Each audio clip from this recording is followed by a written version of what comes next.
I like it when we come together, but there's more than one way of doing things. So sometimes it's really nice when you take me to that place of complete anguish and release, and have the enjoyment of watching your face as you let it go all over me. When are you coming over?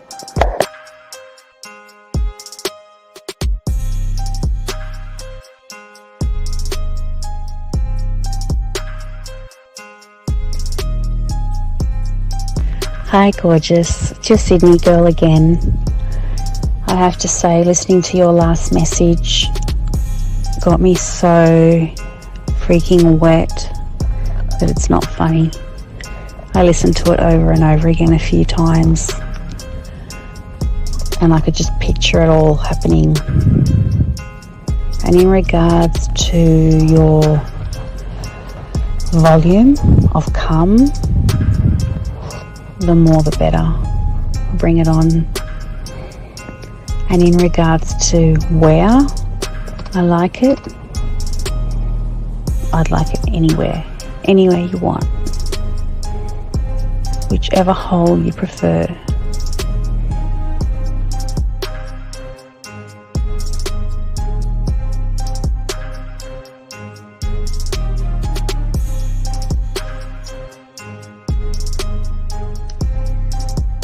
When I see you, I'm going to kiss your face. I'm going to put my arms around you. I might even jump up and straddle you. I miss you and I wish I were with you right now. I wish I were with you in the rain, holding your hand, sitting on the couch with you, laying on the couch with you, vertical, horizontal, I don't know. I like it all fours, but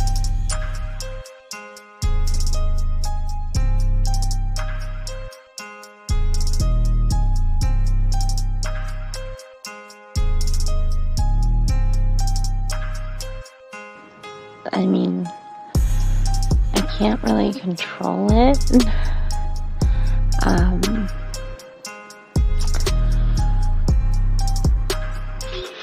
Something just happens to my body when I'm in that place, and I really don't have much control. But I would definitely allow myself to lose that control with you, for you.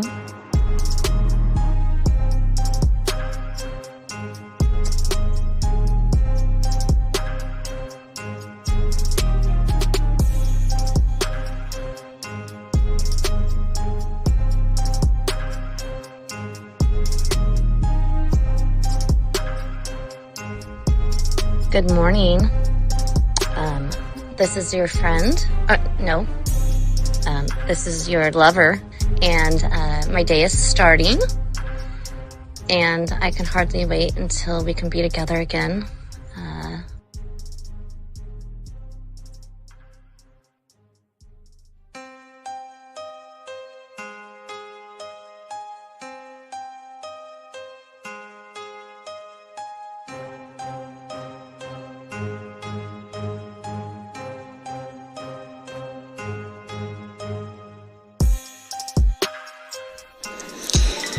I'll have you know that the way that you talk to me makes me just melt. Like butter on a hot pan. Oh my God. I would definitely be running my nails up and down you. And I could keep them nice and pointy if that's what you like. And you would be assuming correctly I was naked when I took that photo. And it is unfortunate indeed that there's no portal attached to these photos, because it's been a hot minute since I've had any attentions in that regard, and I feel neglected, and I feel like somebody should remedy that for me immediately.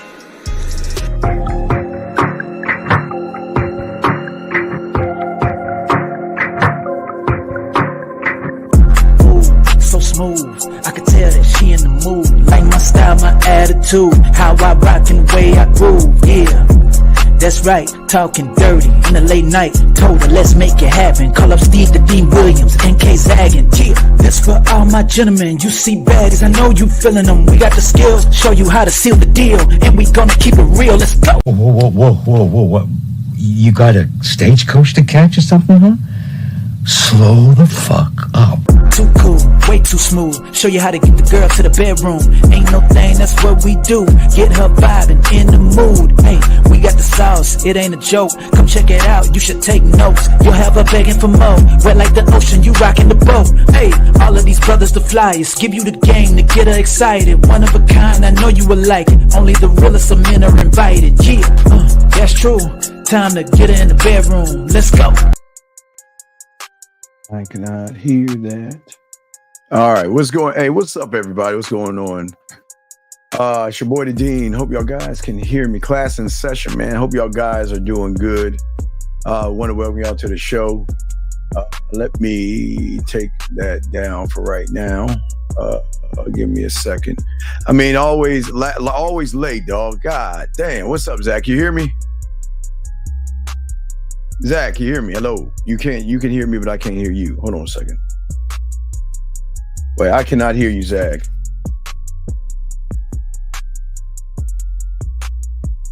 Okay, wait. Maybe it's you. It's not you. It might be me. I don't know why I can't hear you. Let's see here. Hold on, Zach. 2 seconds. Yeah, I can't hear you. Hold on. Check. That's good. Hold on, Zach. Hold on. There we go. No, I can't hear you. Okay. Check. No, check. All right, Zach. Let's try something. Hold on a second. Hey, Zach, say something. Can you hear me? Okay, still can't hear you. Hold on a second. Fuck. Zach, say something. Yo. Nah, I still cannot hear you. I cannot hear you at all. Hear me now. Let's see here. Hear me now. I wait, Zach, but you can hear me? Yeah, I can hear you. You can hear me, but I can't hear you. Hold on a second. Yo. Main. Okay, they can hear both of us, but I can't hear you. That's the fucking problem. Yeah, I'll chat. Let me try this. All right, Zach, say something. Yeah. All right, so you hear me now? I can hear you. All right, so we good now. Okay. All right. Shit. All right, we up, dog. How you doing? What's going on with you, Zach? How you doing, man? Yeah, chilling, fam. Chilling. Feeling good today. It was a nice. So we had a good conversation. Want to kind of carry before we start the show, man. And guys, you got crayons out, man. We were talking about, how women, women don't even recognize you with other women, but know you can get women because you're like kind of inconspicuous. You just don't show what you have going on, and that is really huge in the game. And let's talk about this, guys. Get your crayons out and listen to this stuff. Zach, talk to him on that, brother. Yeah. So, I was having a conversation with Steve about that very fact. About sometimes. Oh yeah. There will be women who see you. They see you, and you're on their radar. You know what I'm saying? There's interest there, genuine interest, mind you. That's very, very important to state that. Yes, sir. And one of the things that for anyone that's floating around San Antonio, you're not going to see a bunch of women around me. Okay, it doesn't mean that I don't be around women. You're just not going to see a bunch of women around me. You know what I'm saying? And what I mean by that is, sometimes when women see me, and they see me frequently, they're like, "You're always by yourself." Yeah, you're always by yourself. Zach, you have a girlfriend because you're always by yourself. Dog, that what made me laugh about that is because I used to get that a lot as well. It's like, you know what? I mean, I know you're that guy, right? But I never see you with women. Yeah, I always see, like, when you move, you always like moving by yourself, And I guess once they start fucking with us, they understand that, we like to keep things on the back end. You know, that's the thing about they the see game. why. They see he very they understand why. Right. Because I think a lot of people don't understand is that we let's turn the music off, but I think a lot of guys don't understand is that we always want to give women we don't ever want to make a woman feel like she's boxed in, you know what I mean, Zag? Like she you know, she's looking for her Mr. Right, you know what I mean, Zag? And a lot of women are looking for their Mr. Right, but in the meantime, they still like to have fun as well. We have a question right here. He said, is sarcasm perceived as passive aggression? Well, what is the sarcasm in? See, okay, Bank, here's the thing. It's a good question, sir, but here's the thing, Bank. This is very important to understand. Just because it might be funny to you, everybody else might not perceive it the same way. So if you are being sarcastic to a woman that's not interested in you, she's going to take it the wrong way. But if you're being sarcastic to a woman that is interested in your, Bank, she's going to take it as flirtation. So it's a fine line, sir. So before I throw to Zag, we just have to know what it is you said and what is that woman to you, because a lot of young men don't understand the inner dynamics of communication and how you should talk and present yourself. But Zag, what say you for this before we grab the next question? I would say when it comes to things like sarcasm, being condescending, and things of that nature, it's perceived differently depending on how the woman perceives you. So if you're dealing with a woman who's into you, the same things that may be offensive or inflammatory to other women, the women who are into you don't look at it that way. They just look at it as part of your personality. And especially in the beginning, when women are kind of infatuated with you, they like damn near everything about you. Like you can damn near do no wrong in their eyes and shit. You said last week a guy called in strike one. I'll answer your question, but asking about other men will tell you to get out because we don't talk about other men, but we'll be happy to answer his question. He said last week a guy called in about a woman calling him and controlling him and how to respond to her after he told her to wear something on a date. You told him never call in again. Why is the question? It seems like he was asking. Well, see, what the problem is, you haven't been on here long enough to understand shit, young man. The thing is, the person that asked that question has been listening to us for way too long to ask that question. That's why we told him to go. If you've been listening to us for more than 6 months and you have asked that question, then this is not the place for you. But you, sir, I'm glad that you're here, but asking questions about other men is something that we don't do here. But I hope I was able to answer your question. See, some of y'all guys come in here and hear the questions, but you have to understand some of these guys listen to us for way too long, sir, for us to have to stop our show to answer something that person already knows. Zag, what say you, sir? You know, back when I was in elementary school, they had the slow class. So what would happen would be if you were in class and you had questions about basic things that the teacher already covered, and you kept disrupting a class with those same questions, they would put you in a slow class. So you would be in the class with the dudes with the hockey helmets on and all that other shit. They would literally do that to you because they feel like you can't keep up with the most basic of things, and we can't have you slowing up the class for people that are on time. When I say on time, they're on time with the lessons. You're behind, and I'm going slow as it is. So now you're a disruption because you should know this by now. You've been in this class long enough. I've set aside time to help you, and you're still not getting it. I gave you one-on-one time and all of that. So now we got to put you in a slow class where they go super slower. Yes. And long broad or whatever. It's all respect, sir. It's all respect. Question right here, Zach, before we get into the show. What say you on that, sir? Being by yourself, dog. Meaning, dog, I do everything by myself, bro. Absolutely. I'm my own best friend. Best friend. I'm my own lover. Right. Yes. I'm my own side dude, bro. I'm everything, bro. You know what I'm saying? Because you're married to the game. I'm married to the game, so I do everything, bro. I go play pool by myself, nigga. I go bowling by myself. I go watch movies by myself. I kick it. I take walks by myself. Zach, I go grab a drink. Well, I don't really drink anymore, but when I was, by myself. Zach, you know what's so great about that? And people don't understand.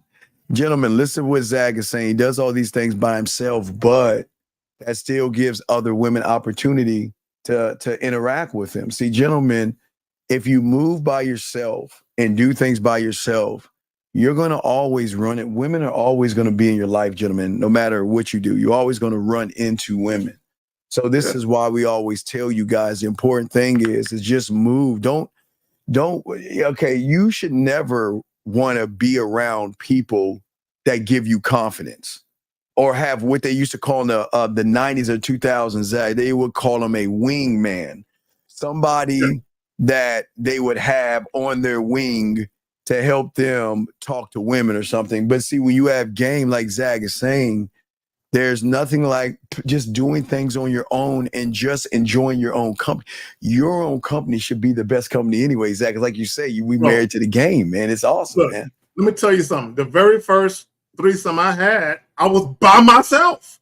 I was by myself, and I don't want to get into the story again, but just to kind of gloss over it, I'm by myself. I run into two women who were together. Yeah. I don't have the time to try and call somebody to find a dude. So I'm my own wingman in that situation. Yeah, so I'm looking at two chicks who obviously, they were looking for something. And I'm like, well, you know what? Yeah. It's enough for me to go around. Enough going around. Yeah.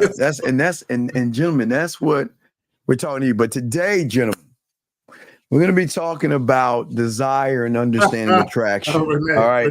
Renee. It ain't always got to be that way. It don't have to be that way, Renee. It doesn't have to be that way. All right. So, so one of the things that most guys don't understand is that in the game, there are always rules to the game in which those abide by who have more of an understanding of the game. And I think for many of you guys out here, you're asking yourself, because you're in these situations where, I desire to be with a woman, Zach, but sometimes it's just one-sided. Why is it that I desire the woman and she doesn't desire me? Why is it that I like certain women and those women are not interested in me or anything like that? And guys, please get your notebooks out. We're going to break all this down and we're going to explain this to you, because gentlemen, it's not as complicated as you may think, but it is a very complicated thing, especially if you don't have the game. But Zach, what say you to that before we begin, sir? I saw this dope video on YouTube, and I wish I had it right here. But it was a guy. He was talking about how your energy attracts people, or repels people. Yes. And he was talking about. He said he had two homegirls. Two female friends. He said they are both very attractive visually. They both cute. They both get a lot of attention because of their beauty. And he said he was out with them one night, like at a little bar, a little function. Yes. And he said, as far as like beauty and attractiveness, they're par with each other. And he said how they were dressed that evening is par with each other. But he said the woman that was, and he said the woman that was broken, the woman that was seeking validation and attention, she got all the guys that were just rude, that just came up to her, right? Hey girl, you want this dick, girl? She got all of that attention. But the chick who didn't Matthew, have no problem hold on, time out. Matthew, can you hear K-Zaggin talking? Do you not? You hear him talking? Yeah. Okay. Can you let him finish and then we got you, dog? Okay, just relax, okay, buddy. Can you do that, please? Thank you, sir. Zach, please continue, sir. I'm sorry. So he said the one that was broken and that was seeking validation and wanted all the attention. Yes, she got all the attention, but she got the wrong attention. Then the chick who didn't have no trauma was healed. The guys knew not to come at her with that nonsense. All right. So you know what I'm saying? And they could kind of tell your energy kind of gives it away how people deal with you. Is what he was trying to say. Okay, Matthew, what's going on, buddy? How can we help you, man?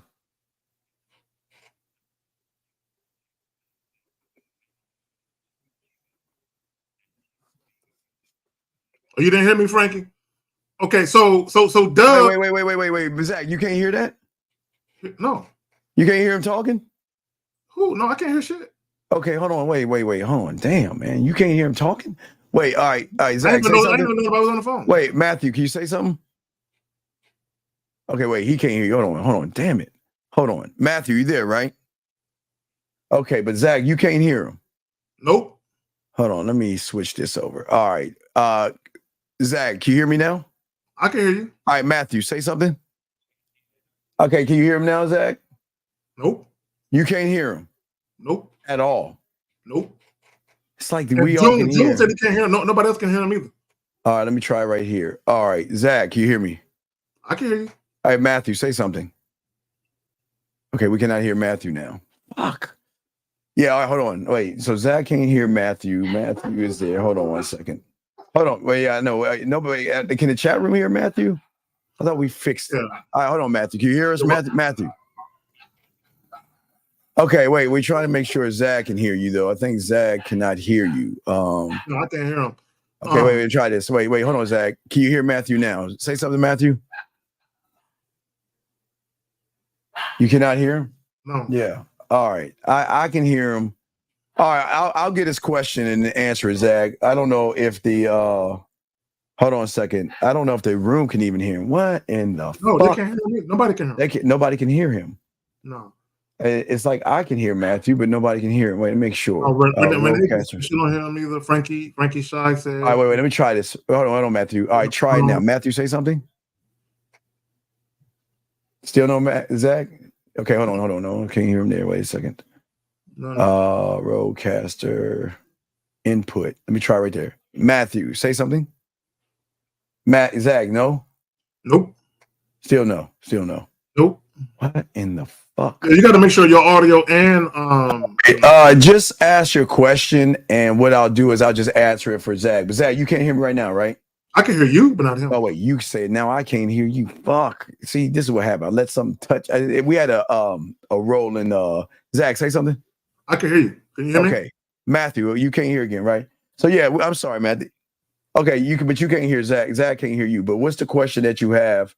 And I'll answer it. We'll throw you back in, and I'll answer. But what's the question you have? And then Zach. But you can hear Zach though, can't you, Matthew? Okay, he's not. Okay. No. All right, but what's your question, Matthew?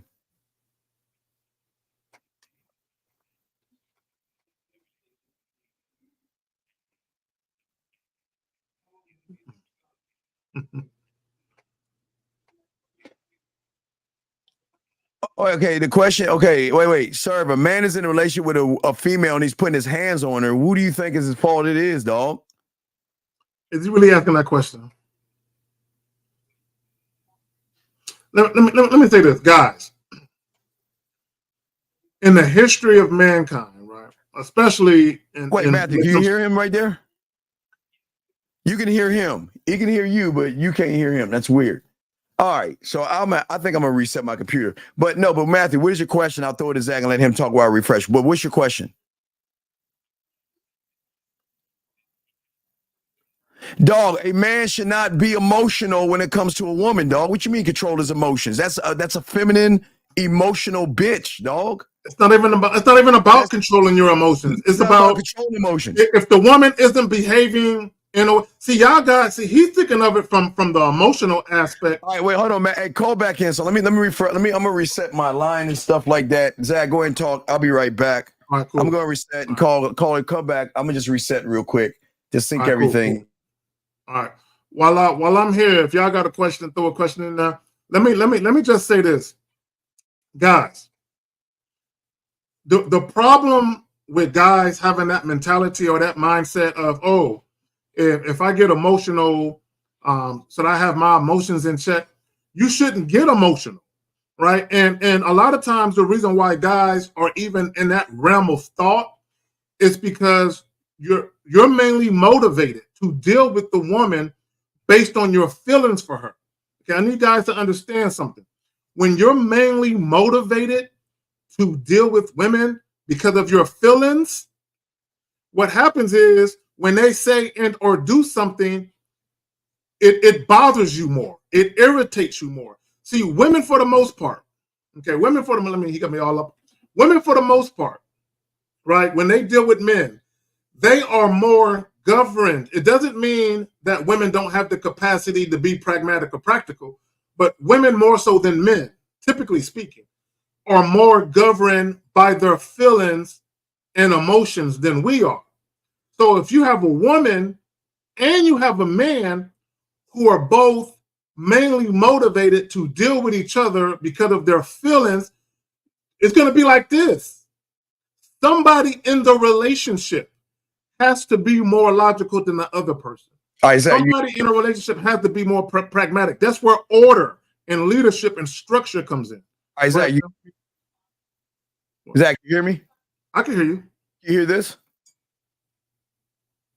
You didn't hear that? Okay. All right. So I got to go into the settings of the, okay. I think I know what I did wrong. I didn't hit this. You need some time to take care of it, or are we good? What you want to do this one thing. Hold on. Let me try this real quick. All right. Let me try this one. Let me know if you hear this. You hear it now. Let me see. Do it again. You couldn't hear that? Okay. No. All right. 1 second. I got to add all these different things. Wait, let me go to main chat stereo. All right, Zach, you can hear me though, right? I can hear you. Did you put them on both settings? Same settings? The mic and the audio? You can hear that, right? No. Hold on. Okay. No. Okay, you can hear that. All right. Nope. Hold on. Let me try two more things. Hold on. Yeah, let me say this. All right, go. Well, now, guys, you should never be in a position where you want to hit your woman, where you want to you should never really be in that position where you're fighting to keep from harming her. Either one or two things are going on. Either you're with the wrong woman or something's wrong with you. Something's wrong with the way that you think. So even if you got with a new woman, you'll have the same mentality. You should never feel that way. Once the woman starts being disrespectful, where you find yourself constantly checking her over and over again, what she's telling you is she ain't the one for you. You know, as a matter of fact, I'm glad, you know what, I heard this dope quote. I heard it last night, and I want guys to pay attention to this quote. Jaylen Brown from the Boston Celtics, after they swept the Pacers, he was talking to the people, the sports commentators or whoever the fuck, and he was talking about his game, how he was playing like shit at first, but he let the game come to him later on. And then he said this quote. He said, "The game will tell you what to do." He said, "The game will tell you what to do." Now, he's talking about basketball. He's talking about the game of basketball and understanding the nuances and the ebbs and flows of basketball. So he said, the game will tell you what to do. So when we talk about game as far as like your strategy, your knowledge, your wisdom, your experience of life, the game will tell you what to do. So if I'm dealing with a woman and she behaves in a certain way, the game will tell me what to do. It's like having a rule book, right? That's not written. It's not a rule. It's the unwritten laws of game. It's not written down anywhere. It's all here, right? So the game will tell you what to do. So if the woman is behaving in such a way, the game will tell you, cut bait, leave her alone. You shouldn't have to. There are certain things in life, guys, you don't need advice on. You should just know what to do. All right, well, Zach, you can hear me though, right? They can all hear us. Oh, okay, well, and you couldn't hear the music playing in the background for that. So we'll just roll like this. I do not know what's happening. We had these rolling blackouts and it just fucked everything up. So, but anyway, let's get back to the show, guys. You have a question, go ahead and ask. Put a Q in there and we got y'all covered. So as we were saying, Zach, when it came to the science behind building desire, what we want you guys to do is we want y'all guys to get your notes out and everything so y'all can write some of this down. So y'all, and again, it's a simple playbook that we have for many of you guys out there to soak up this information. And if you have a question, please put a Q Hopefully the lines work better. I don't know. Like I said, we had a rolling blackouts, like everything like reset. So, but I've got this right here, Zach. Let me go ahead and pop it in. And gentlemen, what I want to show y'all guys right here, okay? I want to show y'all this right here. So these are 4 questions that one must have answers to. If you do not have the answer to these 4 questions right here, then you will never be able to draw in desire from a woman. We'll take one at a time, okay? So, Zach, the first thing is, and let's get to you, Zach, it's what are you selling? Zach, let's talk about, oops, I'm sorry. Let's talk about and discuss that while you're drinking your whatever you're drinking. Let me see if I can swing this back up. So what are you selling? So what are you selling? You know, Steve, oftentimes we talk about giving women an invitation. Yes. You're offering something. Yes. So what are you offering and what is the appeal of it? It's kind of like when callers call in and we ask them, or you specifically ask them, Renee, she keep playing. And real quick, Renee is one of the few people that can get me distracted and shit. But anyway, so one of the things that you ask guys is, why should a woman want to fuck you? Yes. And they can't answer that question. So it's kind of like if you're doing a job interview and they ask you, why should we hire you? If you cannot answer that question emphatically and by the numbers, it should roll off your tongue. Like Renee will when she get her ass to the city. It should just roll off your tongue, right? Why should we hire you? If you can't answer that question decisively, assertively, and confidently, they're not going to want to hire you. So it's the same when you're giving a woman an invitation to your life, or you're offering something to her. It's not a matter of you verbally telling her what you can offer. It's you showing her. You're presenting yourself, and then she can ascertain or she can discern for herself what it is that she is seeing, right? That she feels like she wants to partake in. Now, and I think when we talk about the science behind desire, understanding attraction, when you talk about attraction, you are attracting someone to you. So what is it about you that women find alluring, that women want to partake in? Yeah, a lot of guys are so busy trying to get the sale, so to speak, or trying to get the woman. That's the greatest thing. They're trying to find a common something to sell themselves, but they don't even have anything worth buying. And I think that so many guys out there that don't have game. They don't have sexual confidence, and they don't know what they're doing in the bedroom. You have to understand. Now, Zach, can you hear the phone ring? I can hear it. I can hear it ring. You can't hear the ring, though. Let me see. I can hear it ring. What's your name, sir? This is Dominique. How you doing today, bro? I can hear him. I can hear him talk. I can hear him talk. All right, Dominic, can you please get off your speakerphone, please, sir? All right. Hold on. Okay. It sounds a little bad. How can we help? What's your question, buddy? I'm in a damn tornado, bro. What's up, bro? Are you there? It's the holiday, though, kid, folks. Okay, we can't do that, dog. We ain't your kinfolk. All right, let's go. Anyway, so now you can hear everything. The lines are fine. Yeah, so, we're good. We straight. We in business. What we say to a lot of you guys out here to understand that, and this is a huge question that so many young men, if you cannot answer this, there's no reason that you can demand or get mad at a woman not being interested in you, wanting to be your friend, and not trying to do it. But it's because most of you guys don't understand the dynamics of desire or attraction. The desire and the attraction comes from she has something she's looking for, and you're the guy to give it to her.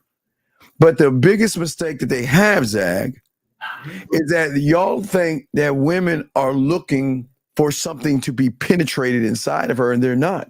They're not looking for that. That is not what they're desiring. They're desiring some kind of a connection with you. An experience. Not what that connects with an experience, right? Yeah. And if one cannot do any of those things, just because you desire to get inside of her doesn't mean she doesn't, because she's saying to herself, why you? Why you and not the other thousands of other guys that want to do the same thing you want to do? And this is what we're trying to tell you guys. A lot of you guys, y'all are not doing anything. Exactly. They're not doing anything. They're not moving anyway. They're not building anything for themselves or creating anything for themselves to say that, you know what, I'm that guy. Zach, what say you on that before we continue? Well, it's kind of like, they used to always say back in the day when dudes used to sell these hard drugs like heroin or crack. Yes. That the dope just sells itself. Yes, it does. You ain't got to convince people to buy it. It just sells itself. Yes. So I'm like, you know what I'm doing? I'm on the block and I'm slanging sexual attraction. That's what I'm doing. I'm slanging sexual attraction, right? So when we talk about dope sell itself, sex appeal sells itself. Oh yeah. Sexual attraction sells itself. Yes. So if you understand, if you're in tune with your identity as a man, and you understand this, and you understand how to express your sexuality while speaking to a woman's sexuality, it sells itself. See, the guys that have problems or the guys that try to get on the block and slang and get their shit stolen, right? So what I mean by that is, if you don't have sex appeal, if you're not alluring in that manner, then what do you got to do? You gotta offer to buy her shit. Well, you gotta offer to pay for some shit. Right. And again, gentlemen, you've got to look at what it is. Think about the things that you like to have. Think about the clothes that you like, the shoes that you like, even the food that you pay for. You never want to buy anything that has poor quality. You will never buy into or pay for something you feel lacks quality, and yet most of you guys are not building anything. And what you think you're building, again, Zach, from the point of money, clothes, status, and all other stuff. We showed you earlier with Lucario what that gets you: nothing, because the desire a woman should have for you guys, and this is the crazy thing, it's hard to believe, but when a woman desires you and is attracted to you, gentlemen, she doesn't give a fine fluck about how tall you are, how much you weigh, how much you make, how your apartment looks, if you have a car or you don't have a car. They don't care, because the desire, Zag, and the attraction overrides and supersedes the thing that she actually wants, where you become the need. But Zag, what say you as we continue? God bless the dead. Shout out to my mama, right? I remember many years ago when I first started, when I was moving out of the crib as a teenager and shit. Yes. And I would ask my mom for advice on furniture, and she would say, "You're a little too young to do what we do." And basically, what she was saying was, "We can afford to buy the expensive shit." You know what I'm saying? Yes. You're not there, and she was saying is you're gonna go through stages where you buy what you can afford, and you're gonna realize that bed gonna break down quick. That little shitty ass couch or sofa you bought for $200. That little sofa love seat set you bought for $499. See, it looks great and wonderful, but that shit ain't the real shit. Real furniture gonna cost you a couple stacks. And she was saying, but it lasts though. It lasts longer. It's kind of like the difference between real oak wood furniture versus plywood. And a lot of guys, you look fine. Women will settle for you. You're like the knockoff, right? They prefer the real shit, right? but they'll settle for the knockoff because you're good enough for now. And a lot of guys, that's what they present to women. They present to women plywood. They're not the oak furniture, the shit that lasts for years. They're the shit that it look good the first couple of weeks you have it in your crib. Give it about 6 months, it's gonna be wore the fuck down. Whereas the real shit is gonna be going strong for a couple of years. Right. And gentlemen, these are, again, gentlemen, we're not trying to knock you, but we're answering the $1 million question that most guys always ask. Why do I end up in the friend zone? Why do they not talk to me? Why don't they message me? Why don't they cook for me? And why don't they show me interest, gentlemen? And these are the things that you have to, these are the things, this is going to show you why. Because if you don't know what you have to sell, gentlemen, what is, as far as offering, you have to sell. Okay, what is, see, Disney, Walt Disney, they sell an experience. You know, come to the, when you wish upon, whatever the fuck that bullshit, where you go to Disney and you see children because they sell an experience to make you feel connected to whatever. There's an excitement. There's an anticipation. Like, I can't wait to do this. It's all these things. And if you don't have that, can't build it, or don't know how, you cannot get mad or upset when a woman does not want or find you interesting. Number two, will it create sexual influence? Whatever. Now, okay. Now, if you know what you're selling, the next question is will it create, Zag, sexual influence? What now, gentlemen, this is huge. Gentlemen, again, influence, when the desire and attraction connect, Zag, that means that you have influence over that woman that says, now I'm not saying she does, hey, screw my husband, screw my boyfriend, forget about all the guys I'm dating, the guy I just met, the guy I'm my fiance, whatever. They're going to see influence is a very powerful thing that's connected to what it is you're selling. But Zach, what say you on that, brother? And it goes back to the experience. Sometimes when you want to, let me just say this about sexual attraction real quick. Okay, and I want guys to understand this. Sexual attraction is biological, right? There is nothing pragmatic, practical, or logical about sexual attraction at all. And when you think about lust, right, which lust is like a stronger version, you know, I'll put it like this: like a woman may see you and she may say, "Oh, you know, he's cute. You know, I would consider doing him." You can say she's sexually attracted to you, but when a woman says, "Girl, I gotta have him," girl, all I do is think about him. Now that's bordering on lust. Lust is more psychological. It's of the mind. So to your point, because biological is of the body, psychological is of the mind, right? So when we talk about sexual attraction, that's a biological urge, or sexual desire is a biological urge in attraction when it comes to a particular individual. But when we talk about sexual influence, it's to the point where that woman is influenced by the experience of you. Even just a conversation is an experience. So she's heavily influenced by the experience and the thought of what it would be like to go down that road with you. Absolutely. And guys, you have a question, please put a Q. Y'all can call in. Lines are up and working now. So if the other gentleman wanted to call in, or maybe I'll call him back. As a matter of fact, let me see. Maybe if he's still there, I'll call him, because he asked a very good question. And Matthew, hopefully you can answer your phone. We'll call you back. And because I know you had a question, we couldn't finish it all, the dialogue. So let me see if he's going to answer his phone. But if not, I don't know if he's gonna answer his phone, but he can always call back. Hopefully he'll see that we're calling him, so he can call back. So okay, wait, Matthew. Hello? Matthew, you there, buddy? Yeah. Okay, I'm sorry. Now, what was your question that you were asking, sir? I'm sorry, our phones were messed up at the time. So you were asking about is it his fault for hitting a woman that he's married to? No, not.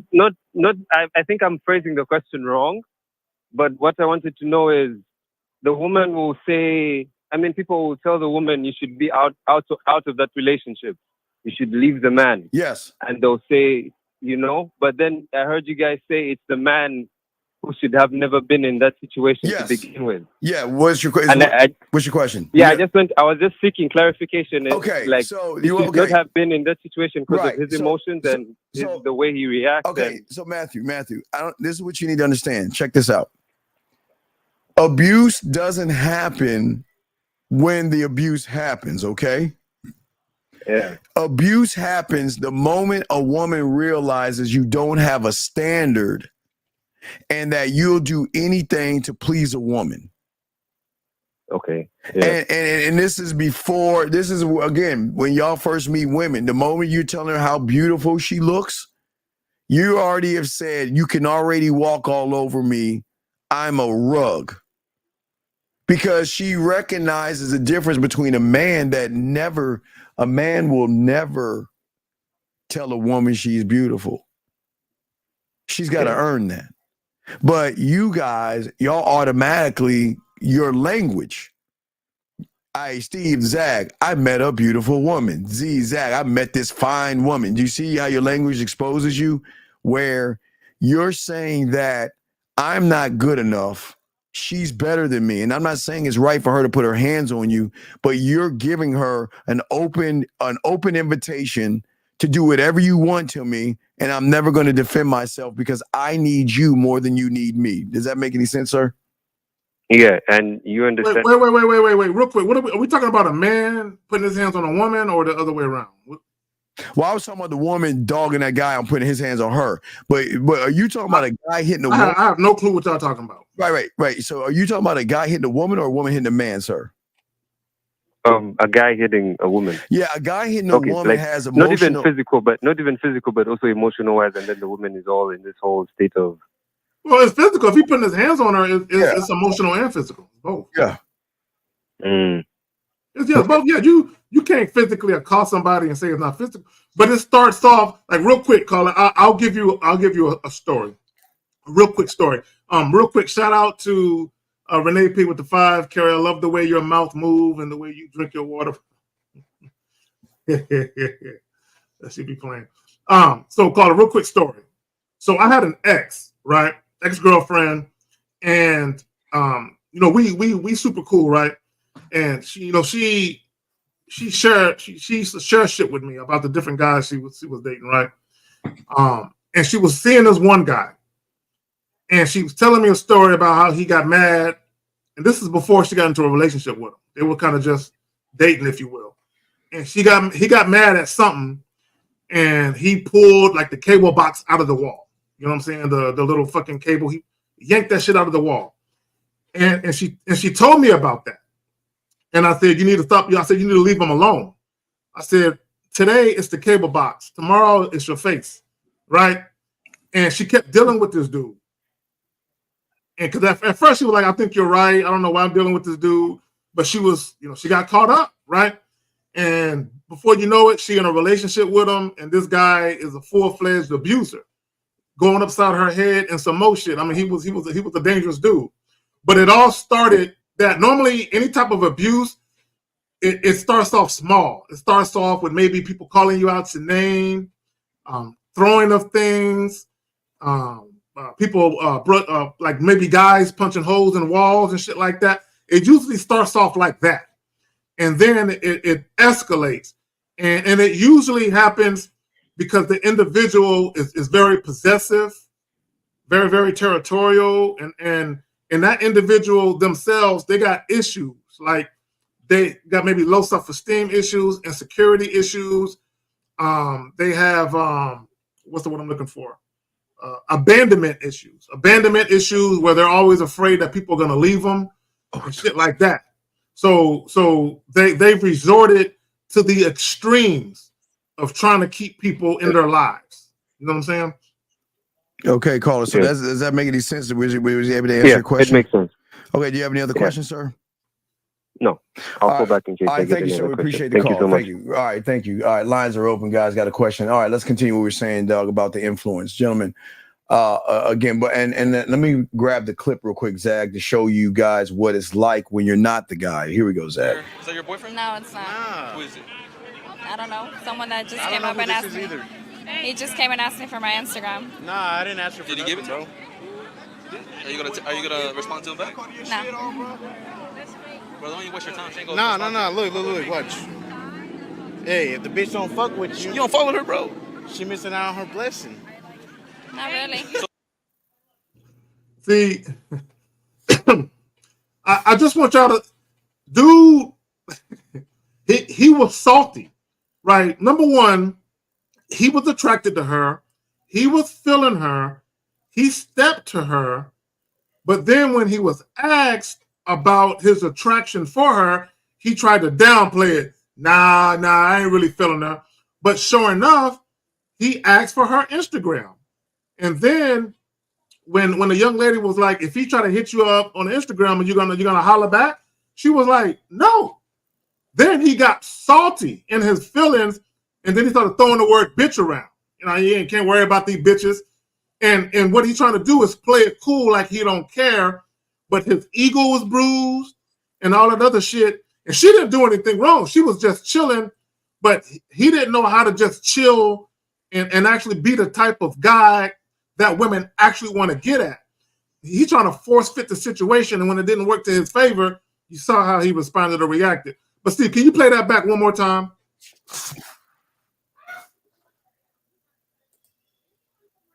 Is that your boyfriend? No, it's not. Who is it? I don't know. Someone that just I came don't up know and who asked this me. is either. He just came and asked me for my Instagram. Nah, I didn't ask her for Did you give it to bro. him?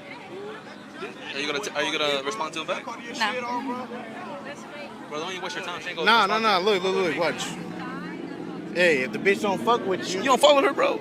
she missing out on her blessing. Not really. Okay. Now, she did give him the Instagram. Okay, now peep game. She gave him the Instagram. But he's trying to act like he ain't trying to holler. So we don't know if she was genuinely interested in him or not. We don't know that. What we do know is that if she was genuinely interested in him, he blew the spot. He fucked it all up by trying to be too cool, too hard, too tough, like I ain't sweating these bitches. He tried to act like one of them type of dudes. You know, too much machismo and bravado for his own good. And when the dude asked him, he trying to holler at her, he should have been like, yeah, I'm most definitely want to, catch up with her at some point. But, that's for her and I to have a private conversation later on. That's not for the cameras. He could have played it like that, and the woman probably would have responded completely different. Steve, you got it. Well, and guys, you got a question, please put a Q or call in. We got you. But again, it goes back to the guy. Here's a question, number 1 and 2. You can see, and it is right in your face, gentlemen. What is he selling? And he's not selling anything. So if you're not selling yourself to the woman, then you will never have the influence on the woman, because if there was influence, her face would have changed, Zach. She would have been smiling.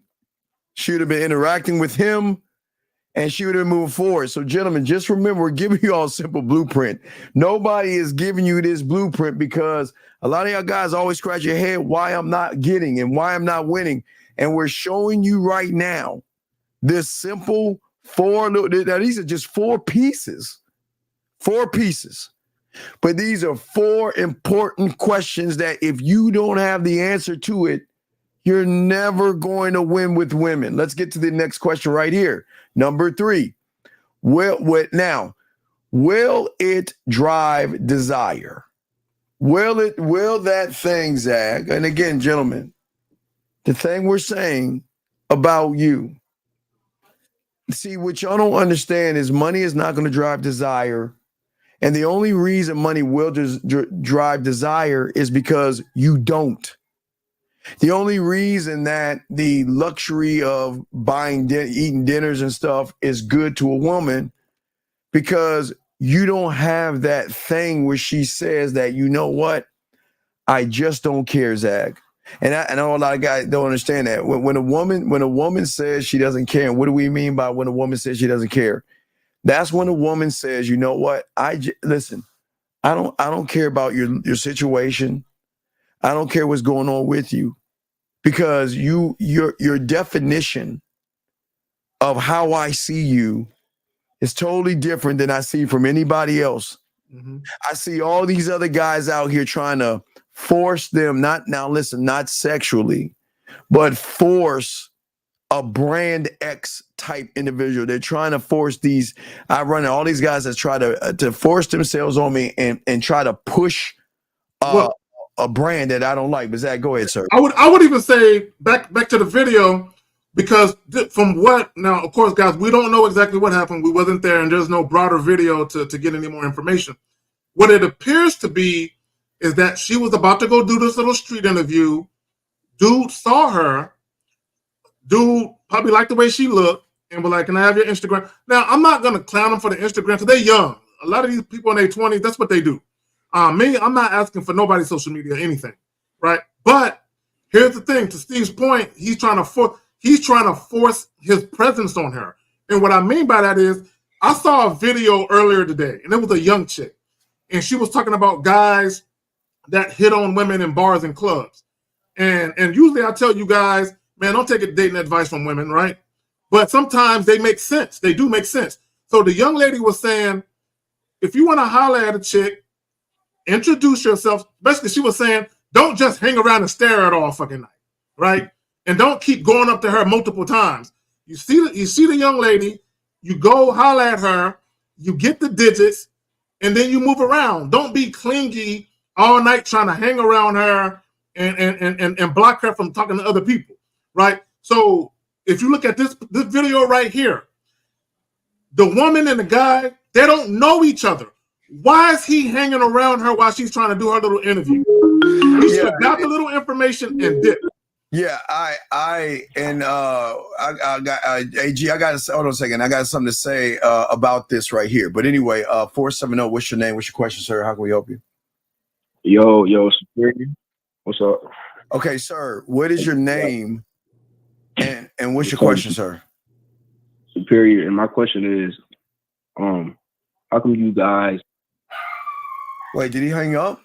Wait, what happened? He said something about how come you guys call back. Superior, call back. So but it was already going to be some bullshit because the way he started it. Superior, call back, sir. Call with Superior. Maybe I don't know what the fuck happened. Did he hang up, or it just clicked off? Hold on. We'll call you back, Superior. Hold on. He was already starting it off on the bad foot. No. It's remember, everybody don't have game. Superior, we're calling you back, but I don't know if it was you or us. I don't know. I don't know what the fuck happened. It was Superior. Let's see if he answers his phone. Superior, I'm sorry. Did we hang up, or was that you? That was you. Oh, okay. My bad. I'm sorry. So I'm sorry. What's going on? What's the question? How come what now? Yeah. So I was asking. Yes, sir. Like in summary of my question, how come you guys have like opposing? Like this is one thing that I noticed that you guys say in the first documentary, Game Kings.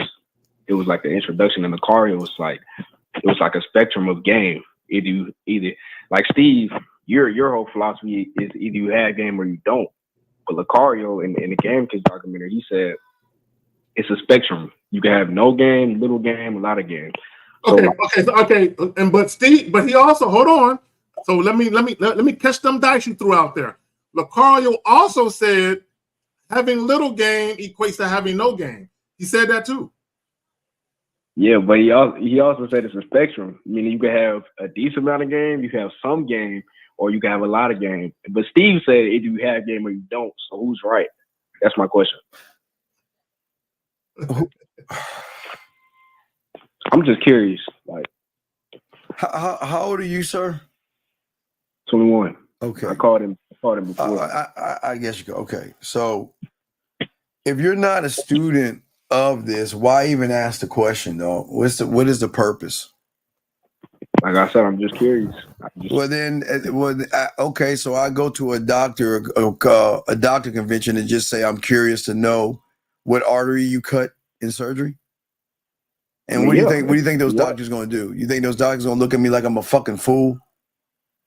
I mean, if the doctor is well versed in what he's doing, then he'll answer the question. Okay. You're not really answering the question. Well, no, because I don't have any game. I can't answer questions. The I don't have any reason I'm game. asking this question, I can't. I don't have any game. I'm not gamed up enough to answer that question, sir. I ain't say that. No, I can't answer the question. I can't. Yeah. I can't. I'm not gamed up enough to answer that question, sir. Yeah. Well, the reason I'm asking is because I know, like on Sunday, the Real Game No Theory, a lot of y'all have like 99% of the time y'all got the same like views when it comes to it may be slightly different, but y'all can agree on one thing. Because caller, real quick, brother, let me help you out. Okay, the reason have you ever heard the phrase or the term game recognized game? Yeah, of course. Okay, that's why the reason why we all gravitate to each other is for that very reason, right? The reason why because we've been doing this for a few years now. We haven't had no infighting. Like a lot of these other guys that try these little panels, they end up fighting and breaking up and making videos about each other. We haven't had none of that shit go on because, number one, we're all genuine guys. We're all authentic men. We all have a great deal of respect for each other. I recognize y'all game. Y'all definitely got game. But okay, no, but we don't know. But see, to question. See, let me explain what you're doing. This is why I'm not answering. See, you're not a student. You're questioning the master. You're questioning the master. Hold on. How am I supposed to learn? Wait. Who is your teacher? I'm not under any. So wait. Okay, so now, we'll go ahead and let you. Okay, so this is an irrelevant question, young man. Because if you're not under anybody, no Diddy, then this doesn't matter. Because you're on the outside looking in. So it doesn't matter. It doesn't matter, young man. Okay. I can't. Okay, sir. You can ask a question about yourself, but if you're on the outside looking in, you can't question a mentor and try to pin two people against each other, especially when you don't have an ounce of game whatsoever. Okay, caller. I got him. Okay, caller. Okay. I'll support him. I'll let him go. Continue. Let him go. Okay. All right, but let me say this to all guys. Guys, I want guys to understand something. And this is as simple as I can put it. I can't put it no simpler than this. There are guys out here who can't get no affection, no pussy, no relationship, nothing. They can't get nothing from a woman. They are invisible. Then there are guys out here, they can get sex, but women don't want to fuck with them beyond sex. So they have a great catch hand, but their keep hand is deplorable. But he didn't have. Then you have other guys that, whether it's sex or relationships, they have it go their way. Boom, but the thing is, see, he's asking the wrong question. He's asking the wrong question. The right question would be the discussion that we're having today to why he's not getting any pussy or he's not doing good with women because he has nothing interesting to offer a woman and he has no influence on a woman. Eric Cole was anonymous. Anonymous, how can we help you, sir? What's your question? What's up? Put that. Yo, my name is Jay. Okay, Jay, can you get off of speakerphone, please? Because you sound far away, sir. Yes, sir. Can you hear me now? Okay, Jay, what's your question, sir? How can we help you, sir? What's up? I don't understand about this. Okay, wait. About what? Okay, we got to be specific. You say, I don't understand about this. What is this? Well, tell us what this is so we can get clarity because this is what something a lot of you young men don't have. Y'all just say things. So the clarity is this. Okay, what's the clarity? I'm talking about you old heads that's 57. Okay, well, sir, sir. New generation. Sir. Think y'all know stuff. Like, y'all don't know. Like, you're married. Okay, sir. How you going to tell me? Okay, sir. How old are you? I'm 23. Okay, you're 23 years old. Okay, so you're still wet behind the ears. So you're saying, wait, hold on, sir. You are wet behind. Yes, you are, nigga. Yes, you are. Yes, you are. So you're telling me because I'm married, you think I still can't pull women? Are you telling me that? Is that? I just want to make sure. Is that the statement that you're making? Because I'm 50, almost 53, Zach. That I don't. I'm saying I you're don't understand. 53, but you're trying to. I'm saying that you're 53, but you're trying to like compete with us youngins. Wait. Compete. There is no competition, little nigga. What are you talking about? Compete. Sir. Please tell me how I'm competing when I'm trying to help you, young man, to show you why you ain't shit in the bedroom. You don't have a mouthpiece and you're not gamed up. So how can I compete against you when I'm teaching you something that you don't even fucking know about? How am I? Okay, wait. I'll give you an example. Hold on, watch this. Okay, you think I'm competing with you and I'm giving you blueprints and answers. So you tell me, what is it about you what do you have to offer a woman, young one? First off, what is it that you have to offer a woman? Huh? Can I give an example? No, example of what? Okay, like when you was like earlier today when you was watching I Showed Speed, when you was watching Speed, that weak motherfucker. Like, that bitch ass motherfucker. What about him? You was like, oh, look at him, ha ha. Yeah, like, ha ha. Wait. And I told you why, ha ha. Then wait. See, I failed a few more things. See, excuse me. I watched some more footage and I failed to mention not only did he fly the bitch in, he spent $100,000 to shut the mall down so she can go shopping. And then that dumb fucker then took her to a soccer game. Then he faked a robbery. And then he drove around. And then he bought her a fucking iPhone. And then when she told him, I don't want to kiss you, he kissed her without his permission. So what do you mean? I said, so you feel that me saying ha ha ha is not warranted? No, I get it. I'm saying that you're busy trying to like bully a youngin. Like, no, wait, sir, stop, sir. In the class I'm teaching right now, Steve, real quick, Steve, I don't think he got a father in his life because he wouldn't be answering these questions. If he I get it. I don't think he got a father in his life. Caller, what I'm saying to you, young man, listen. If I and Zach are teaching you the science behind desire and attraction, how are we being bullies if we're trying to game you weak motherfuckers like you up so you can stop being incels, you can stop being mad at women, you can stop blaming women and stop being a victim in this world saying, oh, dating is hard and you don't know our struggles. Why is it that you can't just shut your fucking ass up and listen and learn? But yet you feel like because you think we can't get young ones, dog? Is that what you think?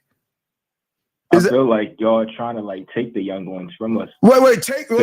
Sorry, young man. We don't have to take when they're freely coming our way. Is it? Are we actually taking them? Okay, listen, young man. I want to show you this, and I know there's a cry for help. So please, let's have dialogue here. Okay, I want to calm your ass and get you off this ledge. When you see a woman, tell me, mister, you think you game the fuck up. What are you saying to the woman? And I'm going to ask you why after that. I introduce myself. You introduce yourself, then what do you do? And then... No, wait, stop, time out. Wait, let's slow. We're going to back this thing up. We're going to do it the right way. All right, what is 2 + 2? 4. Okay, so you answer that in 1 second. You didn't go, You said 4. Okay, so you know your numbers. Now, after you introduce yourself to a woman, the last woman you introduce yourself to, what did you say next? The next thing I said is, where are you from? Stop right there. Now, no. I'm gonna take your word for it. I'm gonna break you down. No. You said you asked where she from. No. Don't switch up now. Don't switch that shit up now. You asked where she from. Do you give a fuck where she's? No. It's a question. No. We're just taking what you said. See, everybody, we're just taking what this nigga said. So you asked where she's from. Why do you give a fuck where she's from? And what does that have to do with the end game? No, you just said. Okay. Hold on, caller, real quick. So, Steve, let me jump in here. Okay, so caller, it doesn't even matter. See, now you doing all this goofy shit. It don't matter if it's the first thing or the fifth thing you said. Doesn't matter. Here's the reality of it. If you get out of your feelings for a moment, here's the thing. There is nothing that you can teach us, but there's a lot of shit we can teach you. These are just facts. Okay, period. It's just facts. Because you never heard the shit we teaching right now. Tell me you heard it. Because I invented it. Tell me you heard it. I heard no. No, you've never heard it. You want to know why? Because I talked to Zag. I told him I had something up, and it came off my dome, my mindset from my game. So you have never heard anything that I just posted today, ever. Because I invented that shit through the game. So please tell me you heard it before. Tell me you heard it before. I'm gonna be honest with you. I haven't. You okay? I don't say the wrong thing. So if you haven't heard it before, then how the fuck are you gonna come in here and say that I'm trying to be a bully and I'm trying to take for you? Young man, if you're thinking, I'm trying to get you laid. I'm trying to get women to do shit for you.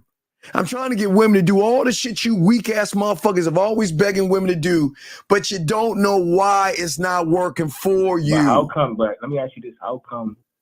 Well, like I said, how come what? Impossible because it's impossible because all the women my age want y'all. Well, no. You want wait. You want to know? I'll tell you why. Listen, and I learned this lesson at a young age. Okay, I learned it before you tell them. So when I say, ladies, this is why you got to share us. Fuck you, Zach. I learned this at a young age. Women mature faster than us. So I will use high school. When I was in high school, the 9th grade girls didn't mess with 9th grade boys. They messed with 10th and 11th. The 10th grade girls messed with 11th and 12th. 11th grade was 12 in college. 12th grade, college and older. That's just how it always has been.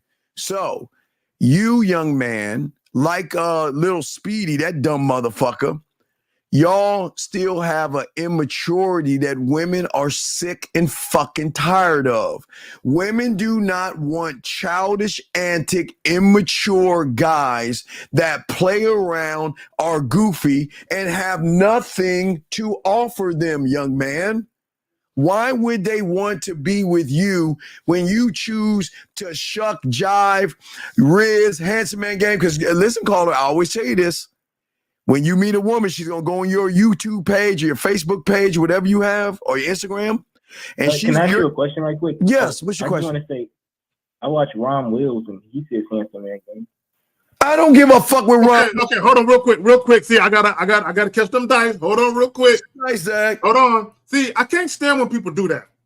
First of all, Ron Wills, he's part of the Gang King, so shout out to that brother. I actually met that brother. Good dude. First of all, see what Ron does. If you pay attention to his videos, it's just like we do. We say certain things in one video, but you got to watch another video to put it all. It's like puzzle pieces. You got to string it all together. Ron clearly says in his videos that being a good-looking man is not enough.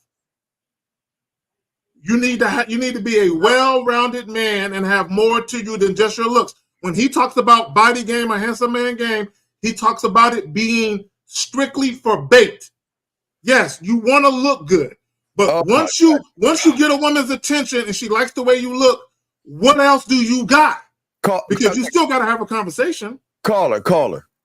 I want to help you and show you why you young motherfuckers don't get pussy. You know that guy that just posted right there? He said he had something to offer her, OG, $1,000 K to impress her like a goofy. Fuck no. See, Carl, let me tell you something. Okay. Well, you don't understand, sir. This is our sex show. This is why we try to tell you that if you don't learn this game, you're going to fall with all the other older losers that they're going to be 23, 24, 34, and 44 who don't have anything to offer a woman sexually, emotionally, or tap into her sexual emotions. See, you young man, and it's okay, you're 23, I get it. You're watching all these young kids acting goofy and immature and laughing, but did you not notice Kai Connect months ago? We did a video when he was next to a bitch and he couldn't even talk to her correctly. And she friends him live on there. Right. So you did see that. No, but like the chick slept with him and like leaked his nude. Yeah. But no, we're not talking about we're not talking about that chick. That's not the one we're talking about. We're talking about he was live on the air with a chick and he was goofing off with the chick and she friend zoned him live on the air. And that's not the one he slept with, the one that friend zoned him live on the air. But we're saying to you, young man, is this. We're saying is this. I saw that one. Is that instead of trying to come at us like we're the enemy, what you should do, like a 9-year-old me did to my mentor, was shut the fuck up and stop challenging him and start listening to the information he's giving me that I can utilize to change my situation. But yet, you want to come on here and tell us we're taking what you have? Listen. We don't have to take. They just want men. That's it. And because you're not moving like a man, they don't want someone that has a tight pussy, young man. They don't want someone who has nothing to offer in the bedroom. Like I watched one of your videos, right? I watched one of your. You said you got to tell women what to do, and it was this one chick, like she was my age, and I tried, and she looked at me. But what did you tell? But what? Okay, but sir, all right, let's break that down. What did you ask her or tell her what to do? What did you tell her what to do? What did you say to her? Well, I was talking to her, and like she was on her phone. And what'd you say? I told her, when you around me, don't use your phone and text. Now wait, stop right there. Who the fuck are you to say that to her? Fucking up already. So who? When did we tell you to tell a woman that stupid ass shit? I don't know. No, we've never said that. You don't. Wait. So you telling me? Did you know this woman? No. So you walked. Wait. Let me get this straight. You walked up to a complete stranger that you don't know. No, like me, I approached her like we was talking, but she was treating me like I wasn't really nothing. Wait. Again, it goes back to the blueprint. What? Okay, my young man, I'm going to ask you, what are you selling that is going to create sexual influence? Tell us, what is it that you were selling that will make her want to get off the phone and mess with you? What were you bringing? What were you selling? But before you answer that question, caller, get your thoughts together. Before you answer that question, I got to make this statement. No woman owes you her time, attention, or conversation. None. Women don't owe you that. So to Steve's point, if you're going to walk up and talk to her, what are you offering? What are you selling that's going to make her want to pay attention and possibly buy? Right. That's going to influence her to say, girl, I'll call you right back. Or, you know what? Hey, my mother just came by. I got to let you go, sweetheart. I'll call you right back. Mm-hmm. What type of influence do you have, sir, that will make her want to get off the phone? What do you have, sir? Tell me. Because I know you don't. So just say I don't have it. So what do you have? What's your influence? I'm going to say I don't know what that means. So, okay, good. Now we're on the right track. So listen, because you don't even know what that means, then why will you get mad of those who have influence when you can learn to get influence so you can then have it to utilize because it? I feel like... Oh, tell us how you feel now. Okay. So I'm not trying to be emotional, but I'm saying... You can't help it, though. Oh, my God. Fuck. So, caller, real quick, brother, real quick. Many moons ago, right? many moons ago. Okay, there was a young lady. He said, right? Now, there's more to the story, a lot more. But anyone that's been rocking with me for a couple of years, you've heard this story, but I'm only going to tell him the pertinent pieces of it. Yes. There was a young lady. I was going to check the mail. Right? I had an apartment. I was living in this apartment complex. I was going to check the mail, and she was on the phone. So as I'm walking by her, we're both eyeing each other. Now, she said some shit. I'm not going to repeat it here because it don't matter, but she says that she was on the phone and she said some shit. And I overheard her say it. So when I got done checking my mail, she was still on the phone. So I walked right up to her and I said, hey, now this is the voice I used. Now, peep how I said and what I said versus what you said to the woman. I said, hey, tell your friend you're going to call her back in just a moment. I want to holler at you, but I don't want to interrupt your conversation. And what I have to say might be something you want to hear. So hang up real quick and you can get back to your conversation. No, wait, time out, Zach. Hold on. Now, caller. Do you know why he's saying he sounded that way? Because he had something to offer her that was going to trigger influence, and he knew he had it. Do you see the difference, caller? He knew this. Yeah. So he didn't sit around and say, oh, she's beautiful. He told her what to do. But what you did, I'm sorry, Zach, go ahead and finish because I want to say that. Go ahead and finish. No. So she said, girl, I'm going to call you right back. with a smile on her face, like she was curious. Yeah. She hung up the phone. We chit-chatted for another minute. The conversation now, bear in mind, I live in an apartment complex. The conversation ended with me saying, hey, I just moved here a couple weeks ago. I live in apartment such and such.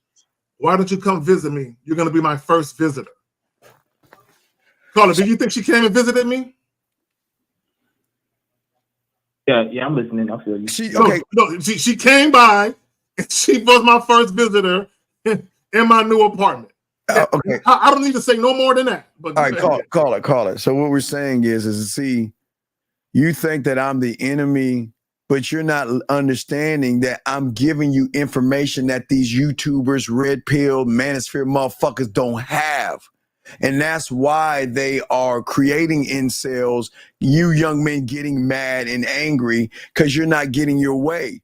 And you're not getting your way, and it has nothing to do with women. You are not creating anything that is not only interesting, but has enough influence in a woman to say, okay, I want to fuck with you. So why are you so mad, and why are you so upset, feeling like take it from you? Is that truly?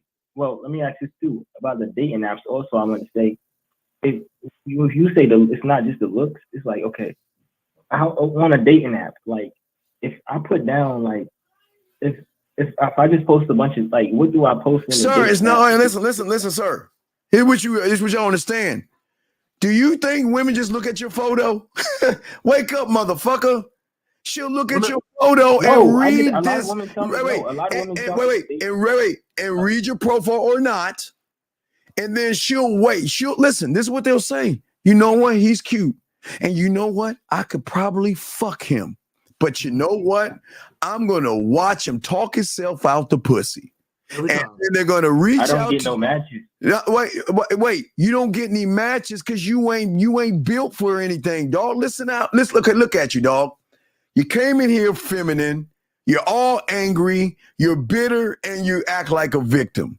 So tell me, why would a woman want to fuck with somebody that's emotional and effeminate like you are right now, sir? Why? Well, I'm not saying that she would. I'm just saying like it's hard. Like, okay. No, it's not hard. No, it's not. No, no, it's not. This young man, it's not hard. What's hard is your head. That's what's hard. Your head chooses to not listen and learn instead of judging and being angry. Because again, what Zag and I, before I throw to my dog Zag, are giving you, young man, we're giving you a simple blueprint to answer all of the mysteries of your fucking mind of why can't I get a woman? Why doesn't she like me? Why do I end up in the friend zone? And why does she ignore me? And we're trying to give you this on a silver fucking platter. Right. See, what bothers me, Steve, is he came in, I don't call it listen, because you might learn something if you do more listening than talking. He came in combative. Oh, y'all, man, why you old hats? Why y'all doing this?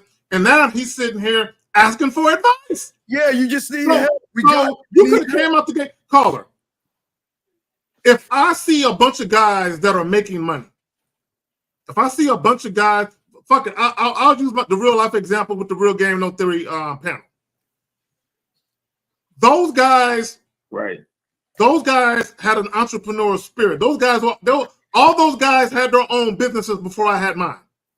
All of them. They were already making money and doing things outside of YouTube before I was. So I was just doing YouTube shit, working my fucking job and shit. Great paying job, great job and all that. But they were already on it. So when I came to YouTube, I was just talking shit on the internet. You know, I didn't come to YouTube trying to give dating advice to nobody, right? I just came talking shit. But when I started fucking with those dudes, Steve, L, and all of them, I started learning shit. So I would have private conversations with some of these gentlemen behind the scenes because I'm learning. Now, I could have been a hating ass dude. Man, fuck these dudes, man. These dudes is doing this. But I'm watching and I want to learn. So although I'm gamed up when it comes to women and other things, I still have shit to learn from an entrepreneur side of things. So I'm asking questions instead of being all combative and being a fucking hater. I'm asking questions and I'm learning from these men. It's just the thing was when I found so like this is a cool channel. It's an awesome channel. It's just that I can't even really afford. Okay, sir, we're not asking you to afford anything by listening to this information, young man. All we're asking you to do is listen. We're showing you the science of the game behind desire and attraction, right? And we're answering the $1 million question that all you young men have, that you ask me, why didn't she call me back? Why is she interested in me? Why does she want to date me? We're showing you the why. But instead of asking questions off the why, which could be free, you want to come in this motherfucker talking shit to the motherfuckers that's trying to help you. You're lucky we're in a good mood because motherfuckers like you get your ass hung up on and we move on. But I see you trying to get some help here. But you got to learn how to shut the fuck up, dog. And stop being all angry and bitter. Listen. We're not taking from you. We can't help it if they want to just come over there. Is it our fault? Is it our fault if they look at you and look at then how are you getting mad at us? Yeah, so caller, to Steve's point. They want to marry you. Of course they hey, marry, have children. They want to buy, cook, and do for us. Yeah. They want to do all that. Because caller, because here you gotta understand. You gotta understand something. The average 23-year-old isn't like the average 23-year-old was when we was 23. Oh no. y'all, look, I'm just gonna be all the way real. Okay, and I'm not saying this is you. I mean, it could be you, nigga, but I'm just saying the average 23-year-old in 2024, it ain't the same as the 23-year-old in maybe the early 2000s or 90s. Y'all niggas is a lot weaker. Yes. A lot softer, not quite as masculine. Yes. It's just the truth. So at 23, caller, I have my own caller. Wait, caller. Caller, at 23, I had my own place. And guess what? And caller, I'll be dead ass honest with you. It was not the nicest apartment. And caller, I had a car. It wasn't the nicest car. Caller, at 23, I had to take 2 buses. Do you think I had a lot of food in my thing? Now, I had it when the bitches bought it, but caller, ramen noodles, hamburger helper, cereal, and TV dinners was all I could afford for my lifestyle to not only keep the lights on, but to pay my bills and live a basic life. I didn't have much, but I had everything because I had me, caller. And at 23, I had the 20s, the 21s, the 22s, the 25s, the 26s, the 30s, the 34s. I had them all. You want to know why? Because I was never defined by what the fuck I was doing. I was defining myself by me. And that's what Zach is trying to tell you. See, our 23 is different than your 23. You're 23, young man. You're allowed to be a victim now. You think everybody's a winner.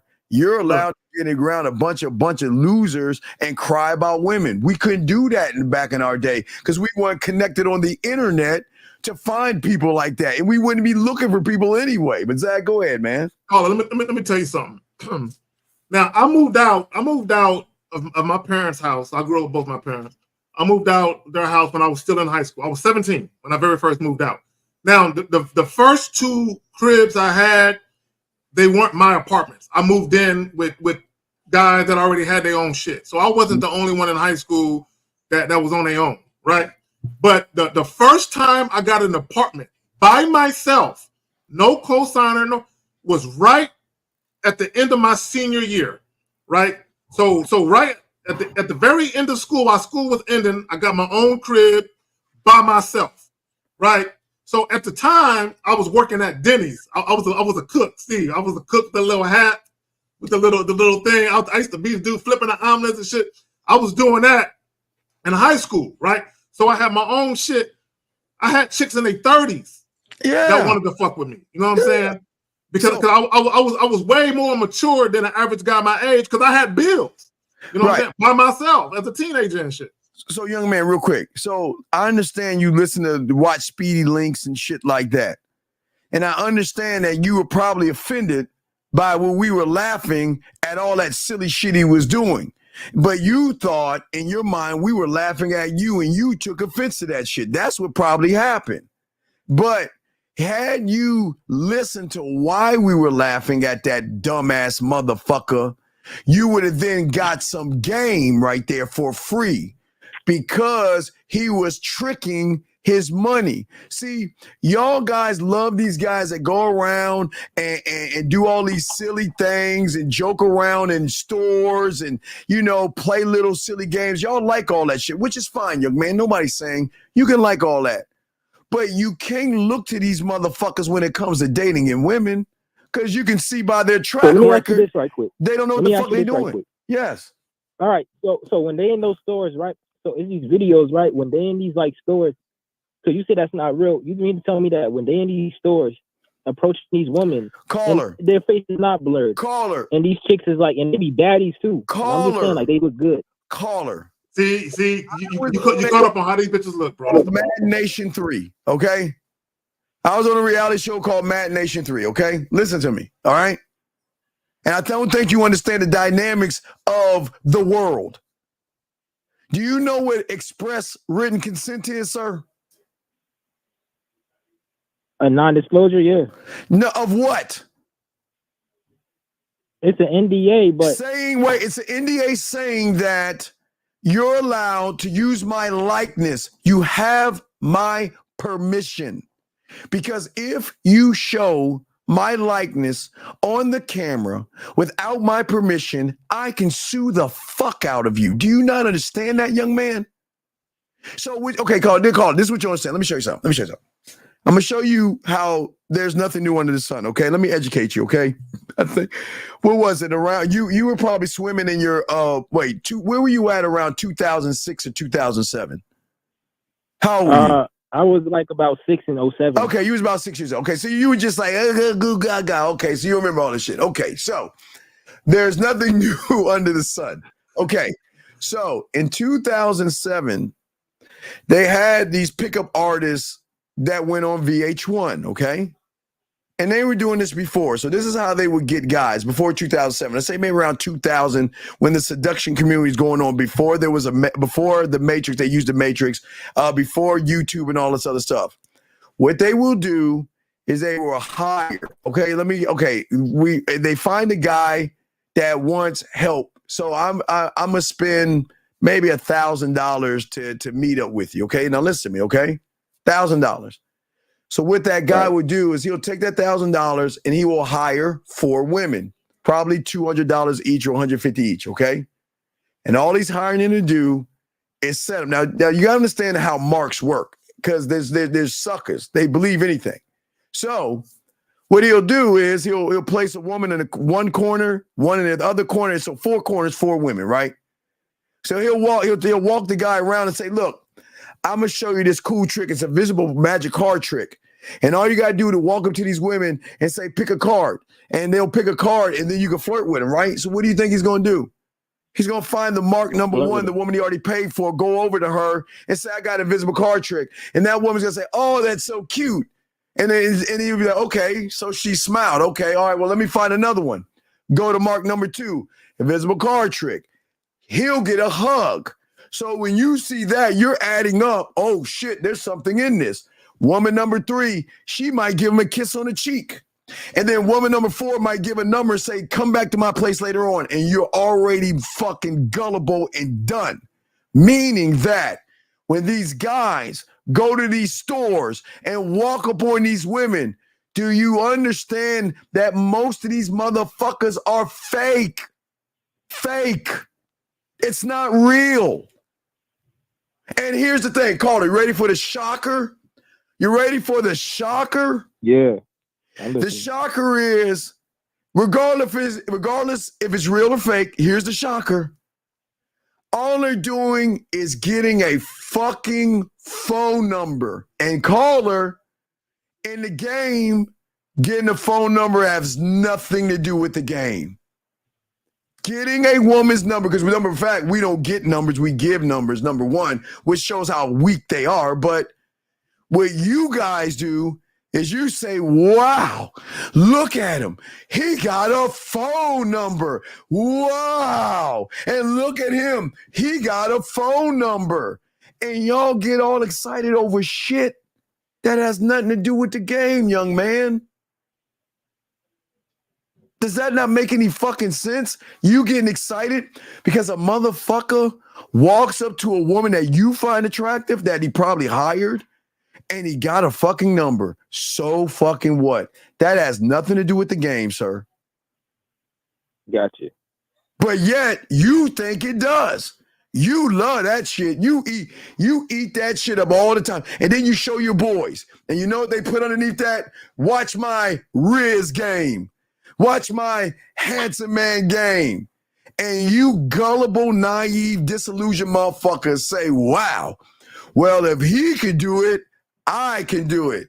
And then you go up to a woman with nothing to offer, no kind of influence, and no kind of sexual anything, and you expect the women to fuck with you, caller? Nah, you just read everything I do. Yeah, I actually used to watch those videos a lot, and I try it, and then it wouldn't work. Yeah. Of course it wouldn't work because it's not real. Bro, okay, caller. Okay, hold on. Let me jump in here. Caller. See, those videos, the reason why those videos exist, and we talked about this on the Real Game No Theory podcast a few times. There are snake oil salesmen out here. They're predatory YouTubers. When I say they're predatory, meaning there's just one or two things that you can do. Okay, if you are a male YouTuber and you actually want to get young men or men, period, to come in and support your commentary, you can either tell them the truth or you can tell them what you think they want to hear, right? And if you pay attention to a lot of these channels that have bigger numbers, bigger subs, most of them, for the most part, they tell men what they want to hear, meaning they either complain and cry about women all day, which there's a market for that, or they try to make it seem like, man, getting women is easy. All you got to do is lift weights. All you got to do is look a certain way. Here, let me show you how easy it is. Then they do these goofy-ass videos, but like Steve has said, Lucario talked about this, you need disclosure agreements. People got to sign shit for you to use their likeness on the internet. This is why you see some videos of people are blurred out because they said no. They either said, no, I'm not signing nothing, or the people that uploaded it never got their permission at all. Right. And like that, you could be sued because you got to understand some of these women, they either have boyfriends or they live their lives in a very deceptive manner. But I don't say, you know what? I don't even want to say deceptive manner. Let me rephrase it. You have some women that have a public persona where they want to be perceived a certain way publicly, but privately they move completely different. So they cannot be caught on camera speaking about certain things because it would kill their public persona. Like if they're lawyers, doctors, or something like that, they may be looked at a certain way professionally, where if they speak a certain way in an interview, in a street interview, then they could damage their fucking reputation. This is what guys got to understand. Go ahead, last thing, caller. Last thing. Listen, young man. I'm going to give you some game for free. And it's a very simple thing for you to do. This will be your homework assignment. All you got to do is look. All the YouTubers who have the high numbers, you'll see what they have in common. They regurgitate the same information. Those that have the lower numbers are going to be teaching you shit that you've never heard before because they're actually living the life that you want to live. And that's the easiest thing to see what the difference is. You'll never see someone with high numbers. Everybody out there that has high numbers, they say the same fucking thing. Hypergamy, Riz, handsome man, pineapples and jerk-offs and fucking dogs and cats or whatever's the new thing. And you young, gullible motherfuckers don't ever take a moment and say, wait a second, what are they actually teaching me? Do they know? Because listen, young man, motherfuckers that have game will always teach you things you've never heard on the internet, period. You've never heard it before, ever. You will never, and that's the young man. Just remember that. Just remember that. And that can be your saving grace. Because if you never heard it before, then that motherfucker's actually living it because it's his life, it's what he's living. But if they're sitting around regurgitating the same things over and over again, they just see y'all as marks. That's it. Let me say this. Let me say this. A lot of these people are starting to take shit that we say. Oh my God.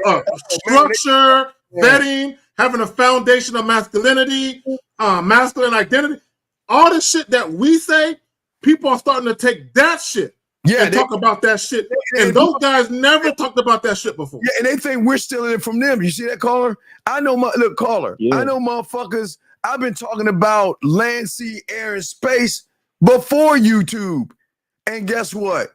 Motherfuckers now are starting to say, well, you know how you should talk to a woman instead of texting her? Why don't you do voice messages and videos? Who the fuck you think that got that from? They didn't come up with that shit. I came up with that shit because I was living that and I was using, that's my shit.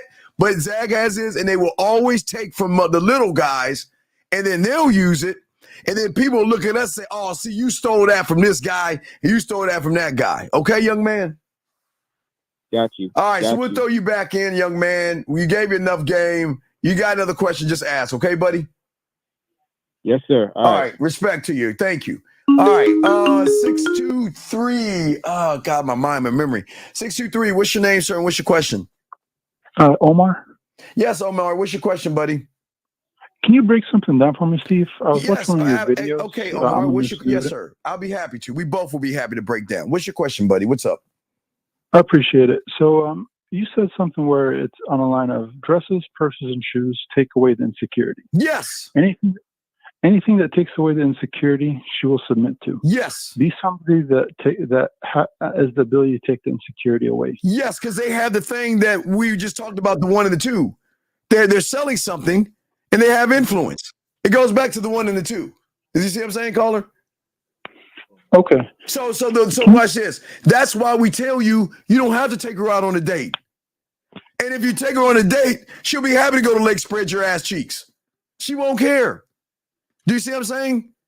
Remember, the dresses, purses, shoes, and makeup are selling something, but they're influencing her to say that if you buy me, I'm going to take away whatever insecurity that you have. So but here's the thing, caller. Do you know why women find men who are supremely confident sexy? Have you ever heard women say confidence is sexy in a man? Always. Okay, now, just so we're fair, not every guy who's confident is sexy to a woman. Okay, they're talking about the trait, the attribute of confidence.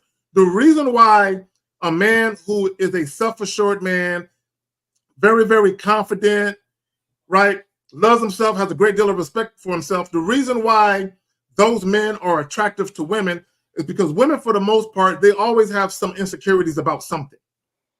So when you have someone who has insecurities about something, stand to a person who is supremely confident and secure about everything, it literally morphs what they got going on.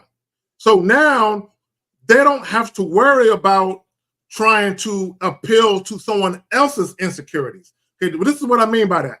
When you hear guys say, oh, bad bitch is this, bad bitch is that, I find it hard to talk to pretty women. Even those women are insecure about something. So imagine if you have a woman who's very attractive, and a lot of the men that she deals with find her to be attractive because she's already insecure about something. She's used to dealing with men who are also insecure. Right. So who's gonna uplift her if she's uplifting the men that she's dating? Right. So just like the purse, the dress, and the shoe, young man, they have a benefit that they provide, right? So watch this, caller. So now the woman knows that, okay, I want a purse, a dress, or a shoe, right?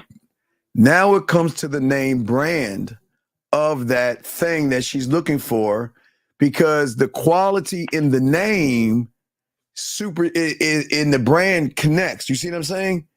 So when you hear Nike or something like that, you hear Nike, you have an idea versus Walmart shoe or Payless shoe. You see what I'm saying? Yes. So okay, but what's your question? How can we help you? What's your question?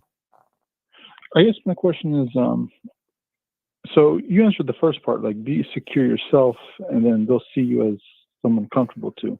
So how do you take away the insecurity? Well, okay. See, he thinking too deeply about it. No, you think too deep. Okay.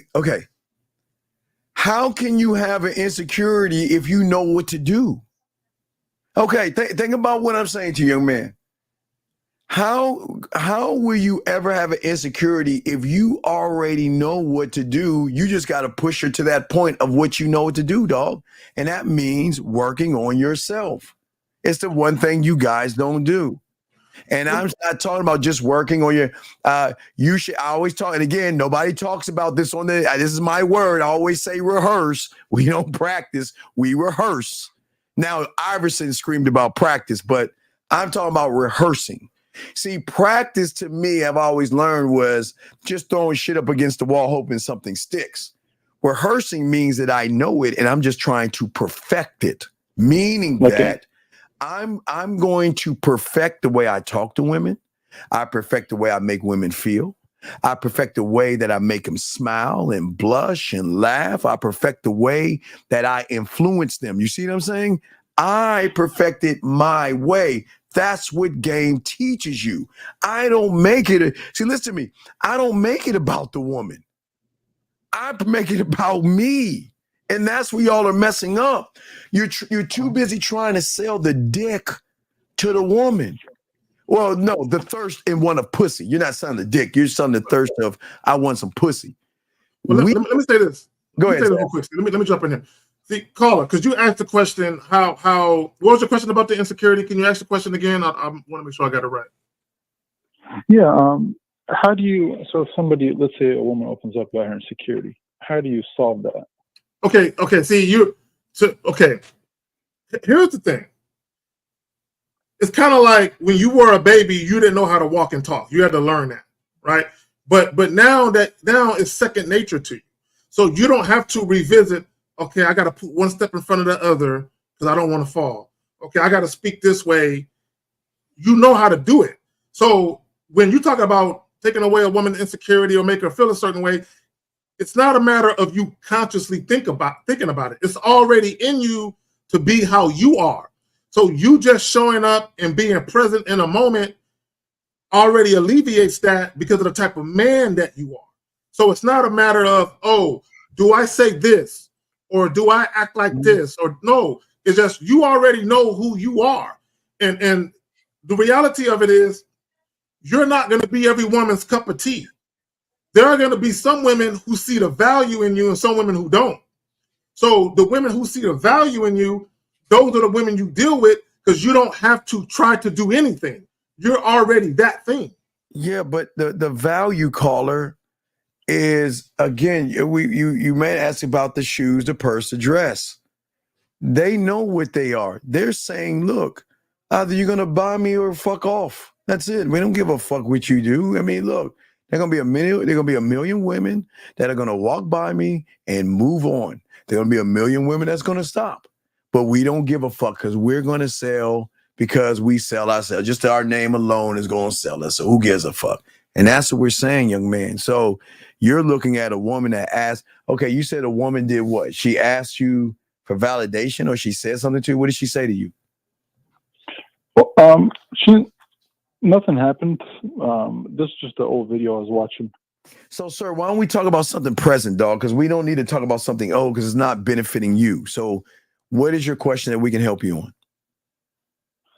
You did answer my question. Okay. So we already answered your question, everything, buddy? Yes, sir. All right. Well, listen, we appreciate the call. And if you have another question, just ask. Okay, my friend? But good question. Okay. Very good question. Okay, buddy? I appreciate you. All right, respect. Good call, sir. We appreciate you. Now, we love calls like that. And gentlemen, if y'all are just joining us, like we're saying before, we're showing y'all something no one else on YouTube shows you because it's brand new for you guys. And we're showing you a blueprint and we're breaking down desire and understanding attraction. Many of you guys don't know why it is you're losing. So we're on number 3 right now. Let's move to number 3. But first, let's grab 760 first. 760, what's your name? What's your question, sir? Hey, what's going on, guys? My name is Quincy. I'm calling from Utah. I don't really know what city I'm in right now because I'm driving. But how you guys doing, Zach and Steve? How can we help you, Quincy? What's doing up? Doing good, man. Well, I just had a question on my relationship. So I'm at a point in my relationship right now where I'm not necessarily bored, but I just see that it's heading towards that direction. And I don't know the issue in that. We're bored with what? I guess the relationship. Well, okay, Like it's not. You understand the reason you're bored is because you're boring. You have no kind of sexual influence on the woman to bring any kind of excitement to where she wants to do things exciting with you because there's no. What is the benefit she's going to get with a guy that doesn't know what he's doing in the bedroom, sir?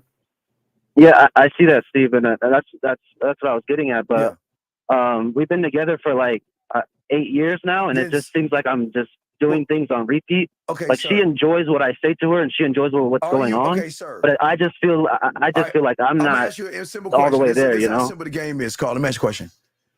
Is the king happy, or is the king not well handled? What is the king? Tell me about the king. Is the king happy, or is the king not well handled? What is he? I think there's a deeper. The king is happy. Then why the fuck are you calling us then? Because if you're happy, then why are you calling us about this woman then? Well, okay. Well, let me ask him a question. Caller. With myself. Caller. With her, then you get rid of that motherfucking woman, dog. I'm sorry. Go ahead. Let me ask him a question. Caller. So you said you've been. How old are you again? I'm 24. 24. 8 years. So this is your high school sweetheart then? High school sweetheart. Yeah. So is this the only woman you've ever had sex with? No. Did you cheat on this woman? No. Okay, so you've been together since y'all was what? 16? I was 17 or 16. Okay, let me ask you a question. Before, have you had sex with any other woman since you've been with her? Tell the truth. Yeah, and you did. Say yeah. Come on. Break, and I was just doing my thing with women. Okay, so let me ask you a question. Are you right now, to her knowledge, in a monogamous, sexually exclusive relationship? Yeah. Do you want to be? Yeah. So you don't mind being sexually exclusive? No, yeah, I don't mind that at all. I never. But I'm the type to never like push for like multiple women or like just going out fucking chicks. That's not really my style. Okay. So let me, because you said you're bored. So on a scale of 1 to 10, how would you rate your sex life? 9.5. Okay. Improvement. Do y'all spend a lot of time together non-sexually, like going places, taking trips? Do y'all do that a lot of time together?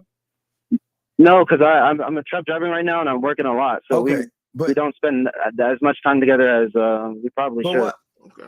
I'm lost. Why are you okay? Let's start this over. What is your question? Right, let's ask you. What is your question? Because I'm lost here. Because it sounds like you're not happy.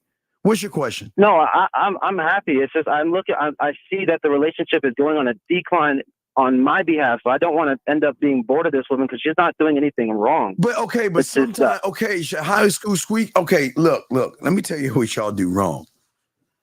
Y'all guys lock these women down in high school and get out of high school, and you've never gave them a chance to really let their wings go and experience life. You've locked her down since high school. You've locked her down since high school, man. Well, Steve, for the rebuttal that, I would say that she's free to go whenever she wants or wherever she pleases. I feel like I wouldn't have gotten this far in the relationship. I know, but had I not allowed her to leave whenever she wants. But sir, but you're saying you're on a you feel like you're on a decline. Sometimes that's people correct. grow. Okay, sometimes people grow apart. So that's well. Not only that, caller, she met you when she was what, 16? 16. Yeah, she's not. No, she was like 18, 19 or something when I was 16. She's older now. Oh, she's older than you then. Yeah, she's older. She's okay, old. Do y'all have kids? Are y'all married? No. Wait, hold on. No, on both of those. Hold on. Wait. I don't understand you, human. That sounds like an easy breakup to me, bro. Let her. Okay. Look, let me explain something to you.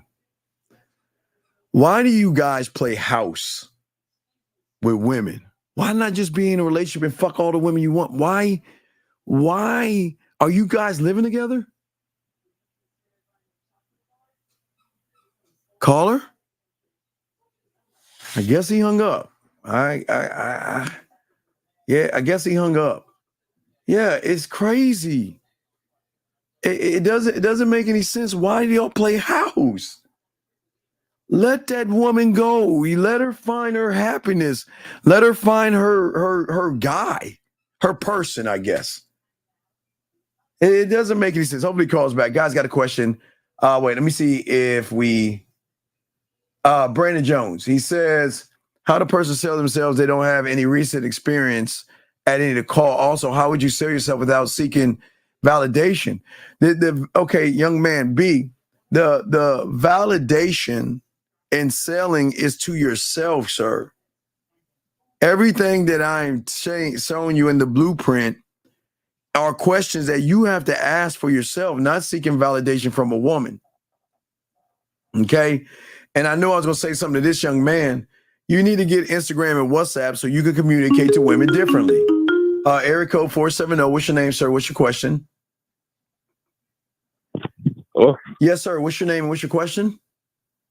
Yeah, what's good with y'all? My name is Isaac. Isaac. Can you get off your speakerphone and speak up so we can hear you, buddy? No, I'm on speaker right now. Like I don't got no headphones. Can you get off of speaker? Off of speaker. Because you sound far away. All right. Sometimes sometimes the iPhone is really fucked up and shit. So you gotta be careful about that. But how can we help you, Isaac? What's up? Yeah. I just want your opinion on like from giving y'all, experience and everything. How do y'all feel about like? Do y'all feel it's easier for like rich men to get women or like sir? Like, how do y'all feel about that? There's a squirrel that walked across your yard. Do you give a fuck? No. Okay. So I want you to think about your question to see why you're the problem. You young men have got to stop thinking about other men. We a few months ago, we were in our group with Zag and all the fellas. And I don't know if it was Zag, but someone posted something about guys look at other men before they look at women. And we were laughing about that shit because we were like, there's no way. But I remember that. It was a fucking goofy ass video for a dude trying to make like he tried to say all men do this shit. And I'm like, nah, bro. So what caller, tell me, and there's no knock on you. Why are you looking at another man to determine your worth and value? Why are you looking at another man, whether he's rich, he has muscles, or whatever you're looking at? Why are you looking at another man? So is that why he's bored? Because he feel like he ain't enough? This is another person. It's another person. Oh, it's another person? Oh. Okay. Young man, why are you looking at why are you looking at another man? No, that's not like why I'm asking the question. No, it's important. It's dog, everything you okay, listen, please understand this. This is where gang comes in. Everything you say is important. That's why your words have meaning and definition and power. What you said, you're asking about rich men. That's what you asked me. Yes? Yes? Yes? All right. Let me ask him a question real quick. Okay, so you asked about rich men. I'm asking before I throw it Uncle Zag. And it's no knock on you, man. I'm just trying to understand you. Why are you bringing up other men? And what do those other men have to do with you? I mean, obviously, from a logical perspective, men are in competition. We compete for No, we're not. No, we're not. No, Zag. No. I'm in competition with myself. With myself. We'll never be in competition with another man. Are you fucking serious? I could care less what another man do. Fuck with dog. We're not in competition with. Let me ask him a question. Caller, let me ask you a question. Caller, hold on, caller, brother, listen. How old are you again? Well, I'm 17 right now. Oh, well, we can't talk. Oh, yeah, we gotta let him go. No, we gotta let you. Young man, call us in a year, okay? We can't talk to 17. You got to be 18, okay? Call us when you're 18. But I appreciate the call, young man. We can't talk to kids, dog. You got to be like Zach. We got to be 18. 210. What's your name, sir? And what's your question? 210 going once. 210 going twice. 210. Okay, he hung up. Eric code 469, sir. What is your question? And okay, he's laughing like a bunch of kids. Let's get rid of him. So anyway, like we're saying before, for a lot of you guys out here, okay, that don't understand what we're trying to explain to you, and unfortunately, people think about competition, which is weird. Let's bring in 253, sir. What's your name and what's your question, sir? Hi, I'm Luis. Hello, Lewis. Okay.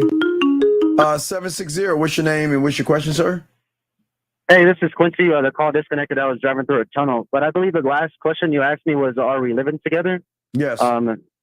Yeah. Okay. So, so what I did was I moved out of my apartment to save money so I could move. So now I just live in my truck, and she was with her dad. All right, but what I'm saying, Quincy, what I'm saying is, why don't you leave her alone and let her find happiness? Why do you got her around? No, Steve, I got you. So what the problem is with me is I don't see why I would leave someone who didn't do anything wrong. Okay, but sir, Can you explain that to me? Like, I'm just not understanding that. Do you understand that woman thinks that you're going to propose to her soon? She's been banking for 8 years. Is this the year he's going to propose to me? Let me ask you a question, dog. Do you want to marry this woman? Yeah. Then why haven't you? Let me ask the caller real quick. See, yes. Here is the social conditioning. Because you said something. You said, I don't see why I would leave someone who hasn't done anything wrong.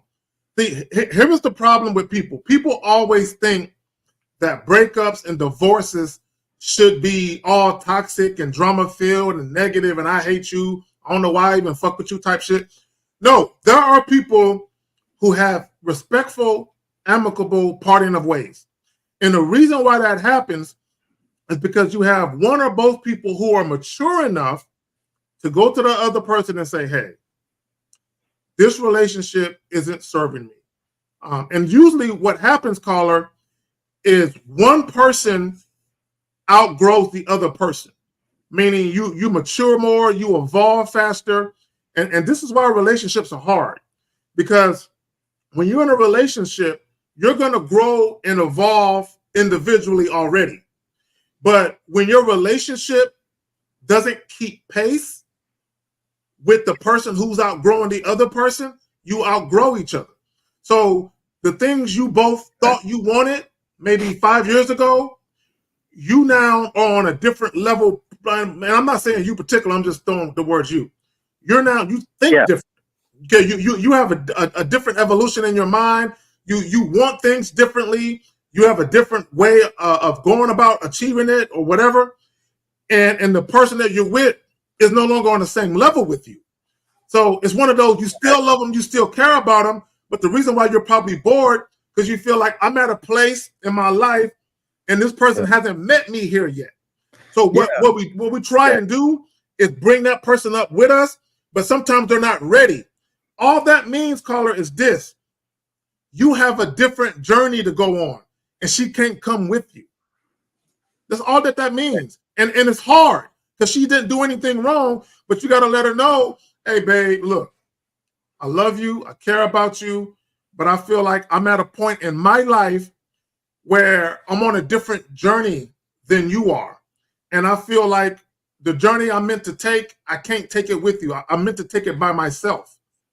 So okay, I think the fair thing to do is to end this relationship so that way you can get what it is you want out of life because what I don't want to do is be in a relationship with you and then there's animosity or resentment.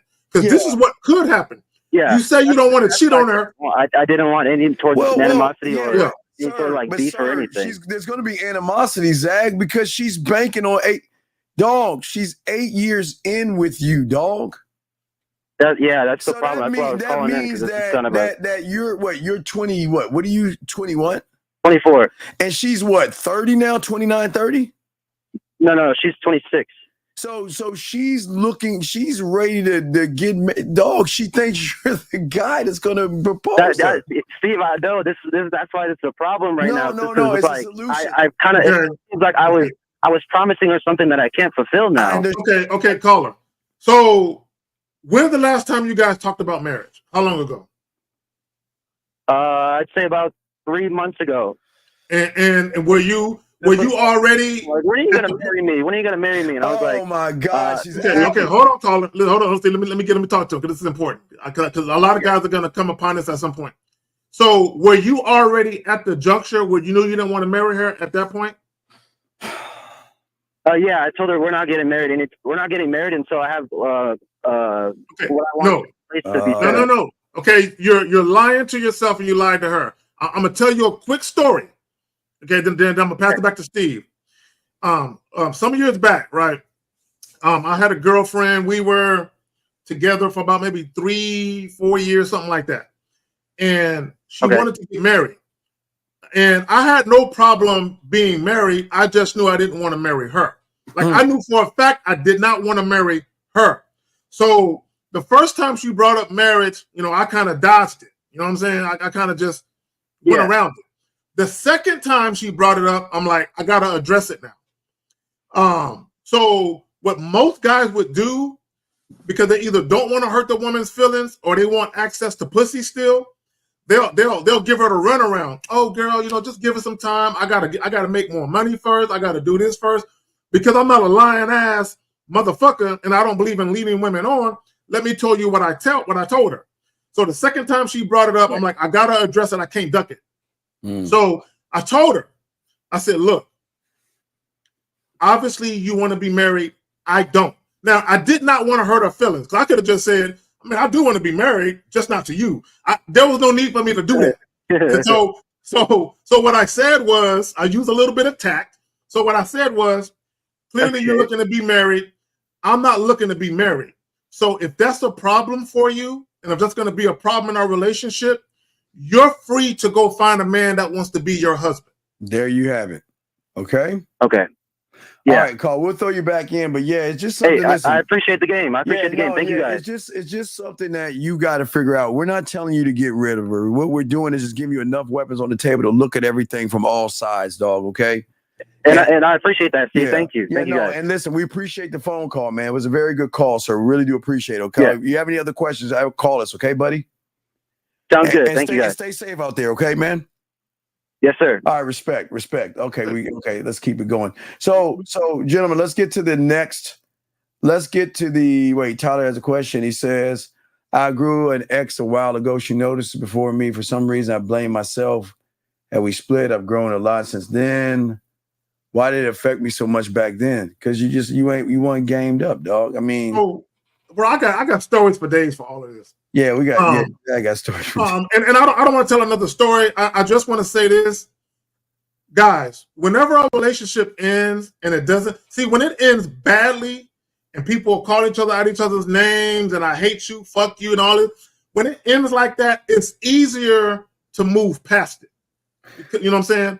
But when the person didn't do anything to you and you still care about them, it's always gonna leave a bad taste in your mouth. You know James says, "What is it that give? What is it that give words power behind it from a man?" What? Okay, we're trying to. Okay, dog. This is okay. Again, JM. We're showing you the blueprint. If you can't answer these questions, then it's not gonna work for you. 929. What's your name and what's your question, sir?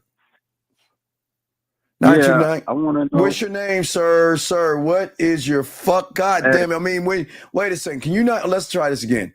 Can you not hear me when I say, what is your name and what's your question? Do you miss that when I say that? I didn't hear you. Okay, let's I try didn't this hear you. again. 929. And if you listen to the show enough, we always tell you to lead with your name because that's very important. So what's your name, big guy? And what's your question? Hey. And my question is, like, how do you attract a woman, especially like in this era where, they fix their face, especially you approaching them and stuff like that. It's not the era. It's not the era. It's not. Okay, Steve, let me talk to him. I know what he's talking about. Okay, guys. It's not the era. Okay. When I'm gonna say something, and you're gonna be like, it is the era because you said that. No, I'm gonna say something, but I'm making a point with what I'm saying. Social media, right? Because people blame social media for everything. What social media has created is unbridled access.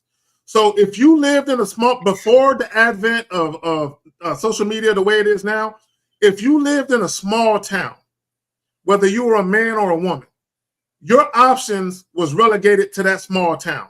Now, if you had a car, you can go to a neighboring city that had more people, but you were still relegated to that small area of people, right? That was your dating pool, right? Because of social media access, right? So that now your dating pool is literally worldwide. So women are far more pickier. So caller, imagine this. If you are a woman and you had 100 guys to choose from, right? You can't afford to be too picky. But if you are a woman with 10,000 guys to choose from, you're going to be picky than a motherfucker. Because now you can critique everything from his haircut to his beard, his mustache, his eye color, his height, his money, his voice, everything. So women are pickier, but they're supposed to be. Us men, our dating pool expanded too. You're supposed to be picky. We're undefeated. Caller, let me ask you a question. You asked why about these women. Yes? You asked why, yes? Yes. So, and how old are you, sir? 40. Okay. Let me ask you a question. Why do you give a fuck? No, I'm just saying. No. It's okay. Listen. It's just dialogue. It's just here, you can't just ask a question and think you're going to slide on that shit. You're dealing with motherfuckers that have game. So again, you ask that question because apparently you give a fuck. So I'm asking you, why do you give a fuck? Let's start there. Why do I give a fuck? Yes. Because, there's moments where, it's not very easy to always approach. Oh, no. Well, then let me ask you. I'm going to ask you two. I'm going to ask you 1 and 2. And guys, this is why we undefeated here. Caller, what are you selling the woman where it will not only create influence, but sexual influence? What is it about you that you're selling when you meet a woman that is not only going to influence her, but also sexually influence her? Caller, tell us. And if you don't know, just say, I don't know, because you don't know. I'm sure you don't. What do you have? Say that again. I'm sorry. All right, let me start again. What is 1 + 1? 1 + 1 is 2. Okay. So now, what is it about you, sir, that you can say that you're selling a woman that not only has influence over her, but has sexual influence on her? What is it that you have? I'm going to show her a good time. How?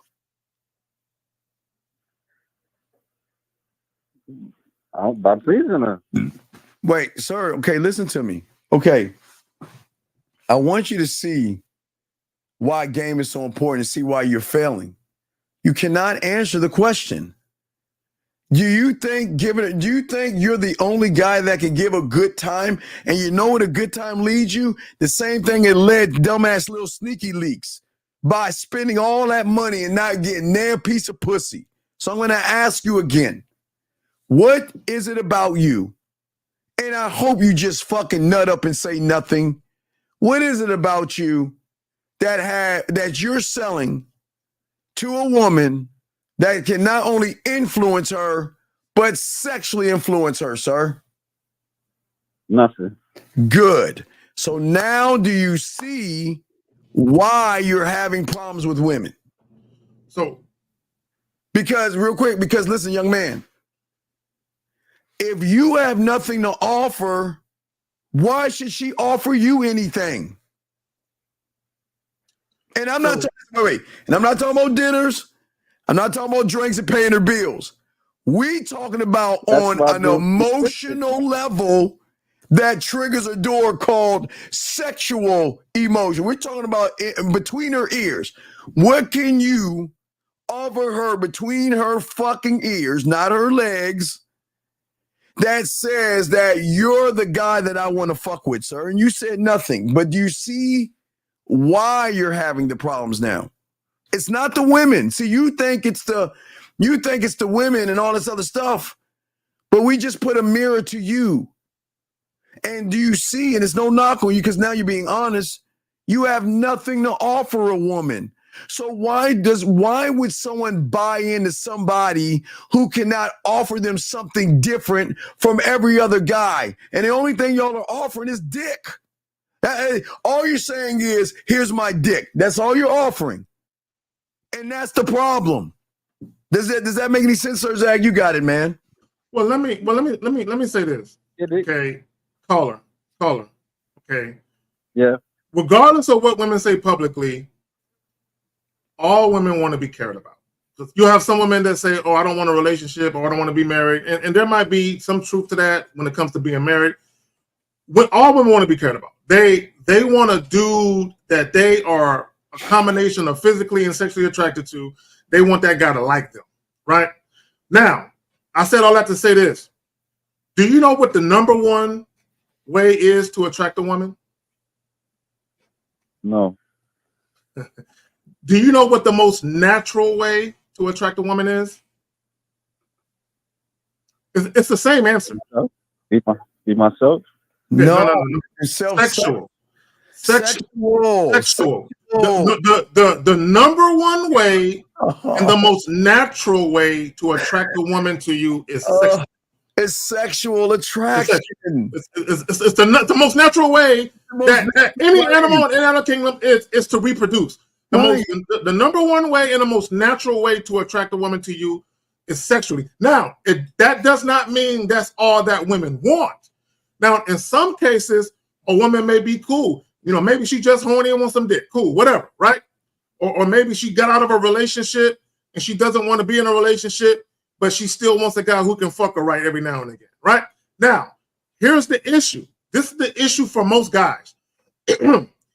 If you are unable to get women to gravitate to you the most natural way that men and women gravitate to each other, that means you got to use another method. For most guys, the other method is money. That's their go-to. See, Carla, oftentimes I say guys have a remedial understanding of attraction is because they'll use money and they'll still have sex with a woman. Okay, just because a woman is willing to have sex with you doesn't mean she is sexually attracted to you. It's because you're offering something and she's bartering her body for it. Does that make sense? Yeah, I know. I know that. Okay, so caller. So if you have nothing to offer a woman mentally and you cannot stimulate her mind, when women are looking for mental stimulation, which they're not getting, then why do you feel like it's on the women? And why do you feel like they're so difficult when they just told you? I think because sometimes you don't know what they want. Sir. If they're looking for and want mental stimulation, that means somebody that doesn't have to beg or barter for pussy, and they can recognize by how he's moving, he's fucking, because he has a different type of attitude, man. How can you say? But how can I get better? That's what I want to ask. Yes, sir. How can I get better? Well, but again, but real quick, Steve. Javi, no hablo español. No hablo español. Paquito, no hablo español. So what we're saying, which I don't think you understand, the thing is that you're not looking at the game because you're not in the game. You don't understand game because you don't understand yourself. You should be the influence and stop looking outside yourself. That's your problem. You're too busy looking outside of yourself and not looking inside of yourself to see what you have to fix. See, the problem is you're under this assumption that these women are hard to get. Dog, they're giving a pussy away like Halloween candy. Dog, it is crazy how lucky you are. Caller, I'm so jealous of you motherfuckers, man. Zag, hey, Carl, let me tell you the funny thing about it. What Zag and I always talk about is that, dog, if we had the technology y'all had when we were in our 20s, dog, bro, dog, y'all understand how good y'all got it. Bro, if we had the when we were in our 20s, if I was in my 20s right now in 2020, oh my God. We're so oh my God. You got an easy layup, dog. You don't even have to put any clothes on. You just grab your phone, dog. What they don't understand, this is what guys don't understand, caller, is this. See, game is omnipresent, game is infinite. So when things change, when with the advancements of technology and all of that, game is still there. Game is still there. So what happens is guys that really didn't have any game, they got lost behind. Yeah. This is why when you listen to a lot of these videos on IG and all these Facebook posts and YouTube, a lot of guys talk about money, status, being famous. A lot of guys are on that because that's their shortcut. So they ain't got no fucking game. So their shortcut is, let me look like I got some money. Let me buy some Prada this, some Fendi that, some Louis this. Let me get a bunch of fucking jewelry on, and let me get a couple of stacks. Let me literally go to the bank and take out every penny I got. They got like $2,500 in the bank. Let me go take out $2,500 and get a stack of 5s and 20s and flex for the gram because this is what women like. And what they don't understand is everybody likes money. Bro, everybody likes money. We all like money. We all like nice shit. We all like to take trips and do fly shit. But women, in lieu of you being a man who doesn't exude sex appeal, they will definitely take your money. They will take dick in a date. Right. And that's if they can get both, they'll take it. And that's what we were talking about on earlier show with Lucario. You got to understand something, young man, that this is why we separate ourselves from all the content creators who put you in a hole.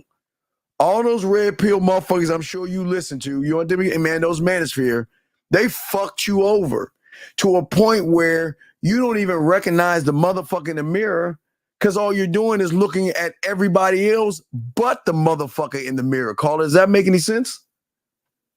Yeah. And this is what's so sad. Y'all are so disillusioned by these men that want to complain about women. There's nothing that's changed. Listen, the only thing that's changed these women, they fucking faster, dog. That's the only thing I think has changed. And guess what?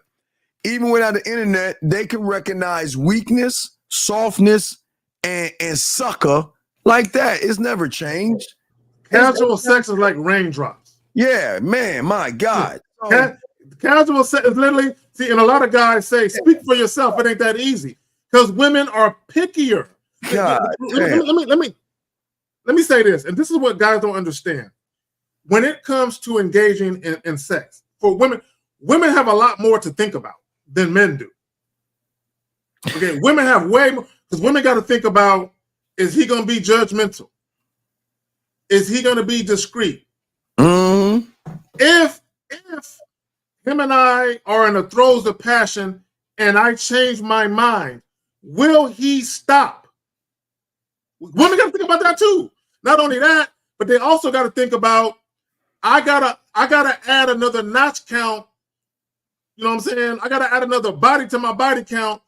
Am I willing to do that for bad sex? Because they'll do it for great sex, but do they want to have another bad sexual experience? Not only that, caller, after the sex is done, then they got to think about, If I actually like the sex and like him, is he just gonna fuck me one time and leave me alone? Another thing they got to think about, caller, if I don't like the sex and I don't want to talk to him again, is he gonna stalk me? You know, they got to think about all of that shit. And caller, guess what? Here's the shocker. They don't have to think about that with us. You see that? They never have to think all those awesome questions Zag asked because they know what the fucking deal is, and they know. Because Zag talked about it earlier. First conversation we talked, you might have missed it, but Zag always talk about we do stuff by ourselves, and women don't even recognize or see us with other women. They know we have other women, but they always scratch their head. Why don't I ever see you with other women? Because all the shit we do is actually we keep everything on the back end. We allow them to go out and play and date and do whatever they want, and then we're their toys. So that's why when Zag always say they got to share us, this is why, because they never have to worry about there's never a worry of, did you like it? Was my dick big enough? Where are you going? Why you all that goofy shit. They don't want to hear all that goofy shit. You know what they want to do? They want to say, you know what? I just want to give a guy some pussy and go about my day. The end. I just want to give some guys some pussy and work out. I just want to give some guys some pussy and get a manicure, pedicure, get my hair done without a motherfucker just bothering me. And sweating me. Or Steve, I just want to be able to call him up every now and again for some dick, but I want him to be so gained up in experience, he's cool with the fact that I want to use him to get off every now and again. He has no problem. I just want a guy. And gentlemen, the only way you can be that guy, big dog, the first thing you got to stop doing is thinking about other men. And I know you're not homosexual, young man. It's just that your mindset from the red pill and the manosphere has you thinking about other men. And that's what we're trying to get out of y'all head. Stop worrying about other men and stop worrying about women. You should not give a fuck about either of those things. All you should give a fuck is, hey, this is who the fuck I am. This is how I'm gonna present myself and what you gonna do. And there, it's so easy, young man, it's complicated because you know what? That kind of thinking makes you an asshole, a jerk, cocky, conceited, arrogant, and then like, who the fuck do you think you are? When then their emotions like, then we need to find out. Zag? Well, let me add this in caller. All that shit that I listed that women got to worry about, this is why having a mouthpiece is so important. This is why game is so important, because the game is not about the woman. The game is about awareness. It's about, as a man, being aware of all these different things and also being aware of when women have a conversation with you, they're paying attention to everything you do, how you talk, how you respond to what they say.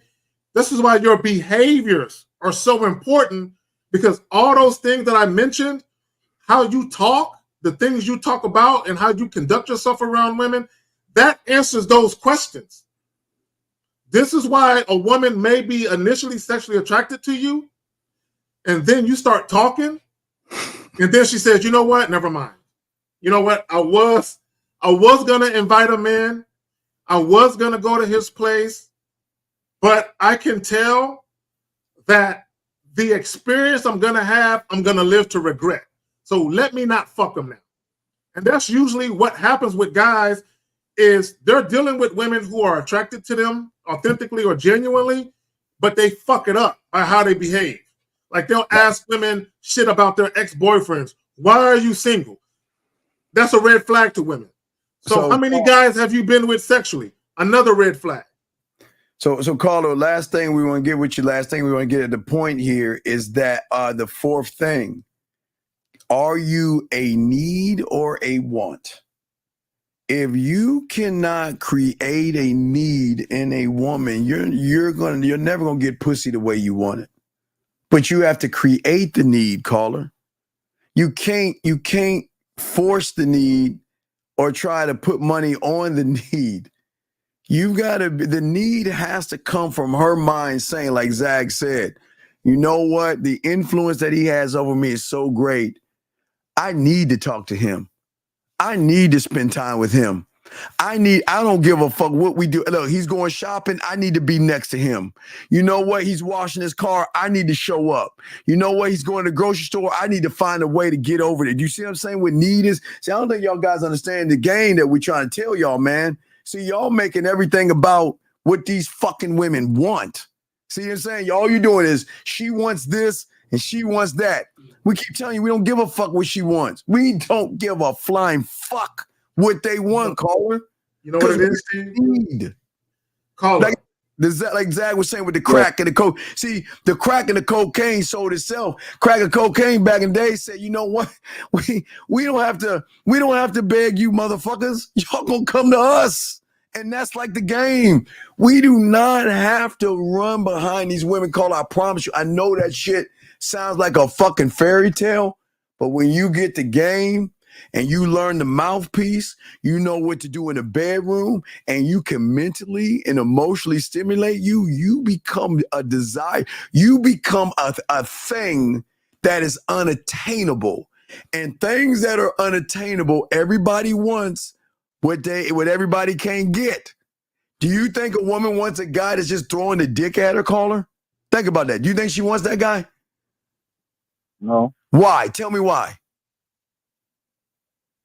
I mean, because she can always get dick. She can always get dick. Dime a dozen. Yeah, a dime a dozen. But what is she getting out of it? This is why I keep telling y'all. You see why they go with the dildos and the fingers?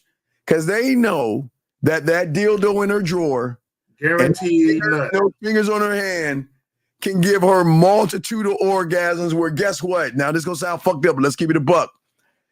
She doesn't have to date them. She doesn't have to date her fingers or fucking dildo. She doesn't have to worry about the fingers of dildo being insecure, running behind her, asking a bunch of boring ass questions. She's like, y'all got a job to do. Lying to her.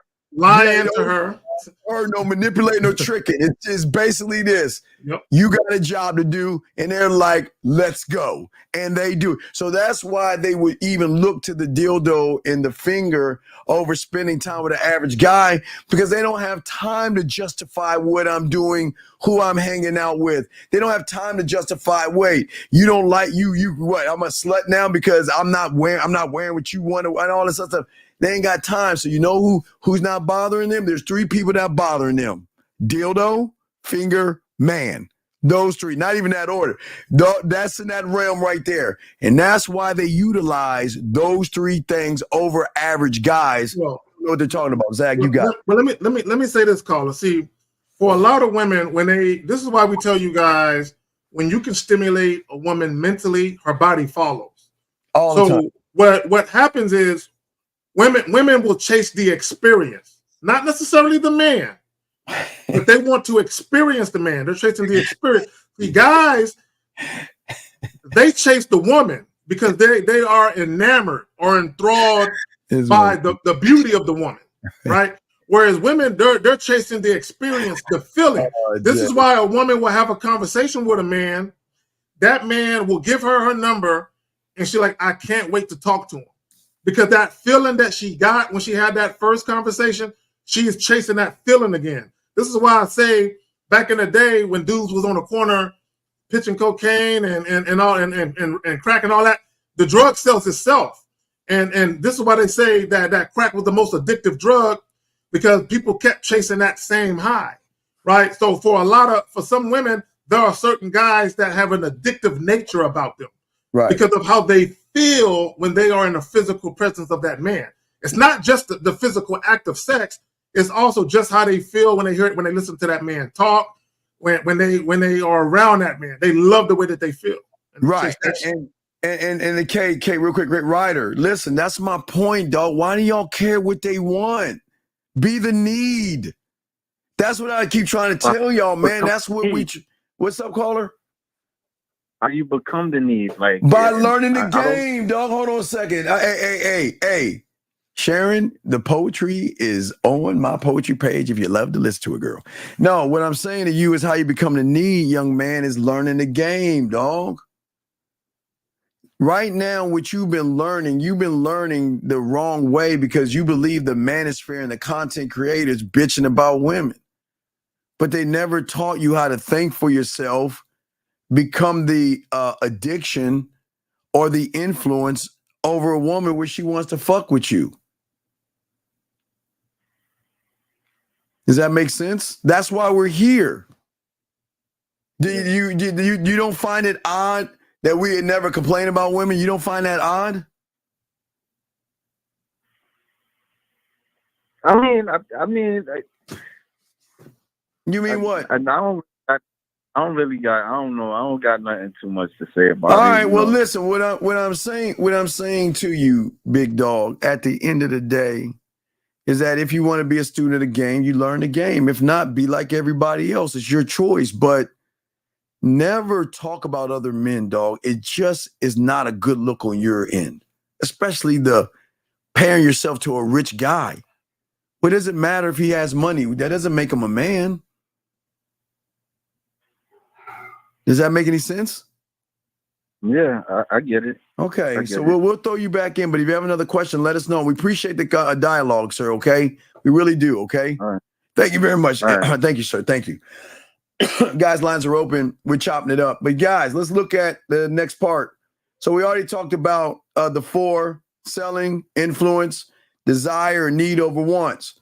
So let's look at this, being the brand. Let's look at this. Your unique qualities, okay, and values that set you apart. That's the thing, guys. What we're talking about, Zach and I are talking about, is what sets you apart. Now, Zach, if you want to talk on each one of these points, we can. Zach. Okay, let's do it. Your uniqueness and your qualities and what sets you apart. And this is the thing, I guess, so many young men don't understand. I mean, okay. Someone said it that, there's competition with everything, right? And it's, okay, wait, God damn it, just when we about to get into this. 289, what's your question? What's your name, sir, and what's your question? Yo, Steve, yo, Zach, it's Mohab. What's up, Mo? And, my question is, okay, I want to know if I'm running my mouth a little bit too much in this situation, but... Yep. You're doing it now. No, man, go ahead. Doing it. Go ahead. Go ahead. All right. Okay, so she's down to chill. Not just chill. She's trying to come back to the place and smash, basically, because she was trying to smash. Not the same one, a different one, Steve, a Polish one. But I was just being flirtatious. I was saying like a couple of things that she do with sex. She was saying that she's a good listener and saying that she's like sorry that she didn't see my thing. She was driving, or she was only like 20 minutes on getting back. So what's the point? Okay, what's the point? My thing is, okay, she's like, she's not under your program, so you can't punish her, motherfucker. Don't look at punishment. I have a feeling this is gonna be should I punish her? She's not under your program. She's just a bitch you about to fuck. So what's the question? No, it's not funny, Steve. It's more like she's trying to cut straight to the business. Like, hey, like. So then do you call it? Do you want to fuck that dog? Come on, dog. I know what he's asking. What is he asking, so, Zach? You're saying she let you know straight up she want to smash, and you still trying to marinate her with your words, right? Right, so right. Why are you doing You're not Steve. You're not. Stop. Hold on, let me talk to him. Oh my God. Steve, I got clients who do exactly what he's doing. I told you they be fucking up shit. Guys, you guys aren't there yet. If you have a woman who is sexually attracted to you and she's letting you know you can get it, bro, go ahead and get it. Let's get it. You're doing too much. Right. Okay. See, you're right, Zach. You're trying to do the shit we doing, dog. You can't do that yet, Mo. You ain't on that level of the game, dog. It's the playbook. No, Mo, just take it, dog. Look, she's offering it to you. Take it. Stop trying to see. You're gonna talk yourself out the pussy, dog. Exactly. That's exactly what you're gonna do. You ain't us. Don't do that shit yet. Just take it for right now and just move forward, Mo. Why are you trying to change it up? Oh, you trying to be smooth with that. Let me tell him a quick story. Caller. I had a client. Listen to me. I had a client. And he he likes some of the shit that Steve be saying. So let me tell you how the client fucked up. Like, so the woman was basically telling them she was down to smash.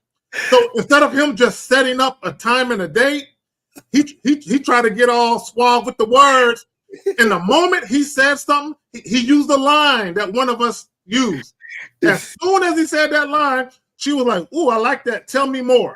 And yeah, right, and right. He couldn't tell her anymore because it's not in him. So when he started to try to be all fly and suave with the words, it turned her off. And she said, "Nah, it's okay. I don't want to meet up." And she was already down. All he had to do was stop talking and running his mouth. I did make a video talk about over communication kills attraction. Stop talking. If the chick is with it, stop talking. Set it up. Talking, dog. Why are you trying to marinate it, dog? Why are you trying to do that? Just take it. What's the problem? Okay. Honestly, I was just trying to like. Bro, you trying to reinvent the wheel, bro. It's already round. You're gonna talk so much, you're gonna make that motherfucker square again. Come on, dog. Come on. He says round like it's square. Come on, Mo. Just accept it for what it is. You ain't on the level yet to do what we doing, so just take it. All right, dog. Stop doing all that extra shit. Dub, he was pissed. But I'm like, it's your fault. Bro, he had it, she put it on a silver platter. And he did too much of this. So let me talking too much. Let me explain what people do. They'll listen to the things we tell somebody. They'll listen. I got something called the playbook, where I give you play-by-play what I said to the woman and show you the audios of what the woman says after I told my guy what to say to her to show you how much game I have, of course. And what y'all do is y'all take something. So let me see this shit'll work. And you say it, and that shit flips a switch on her and say, "Oh shit. Oh, so now we really talking some nasty shit." Hey, Zach, let me take my little good, I'm a little princess, and put that little hat over there. And let me put on, I want some dick, and I want you to talk to this pussy right here. Let's go, motherfucker. And then she gets overly aggressive. Then y'all motherfuckers like, what do I do next? What do I do next? Because look, women, as much as women love foreplay, they love verbal foreplay just as much as physical love foreplay. that shit. They love when you talk that shit. If a woman has already made up her mind that she wants to have sex with you, but you're willing to give her some verbal foreplay, she'll take it. Yeah. But when you start talking and start sounding goofy and corny, she's like, you know what? I don't even want to fuck you now. You ruined it for me. Because to Steve's point, caller, what they do is they'll say something or they'll say something to pique her interest, like, "Oh shit, I like what you just said," and then she wants to hear more. Then she realizes you're not that guy, and then what they might think is you heard something from somewhere. You're fraud. Yeah. So who are you really? So now you're showing inconsistencies. Yeah. In what you're showing her, and she just you dried up the pussy basically. I was saying, okay, I'm not gonna take the play, but the thing is, I'm fascinated by the way. Okay, on the play. I know you're I know you're fascinated, but sir, you gotta understand the skill, dog. It's not okay. You're looking at the words. Everything I say, I can not only back up, I can supersede that shit. So the words I'm giving are a crumb.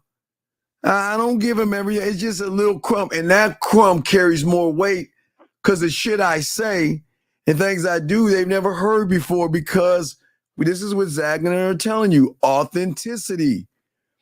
She's never met me before, never heard of me before, and never knew what I can do because of the shit everything, Zach, I show you guys, it is new to you because you never heard anybody tell you the shit from the the lost and found box.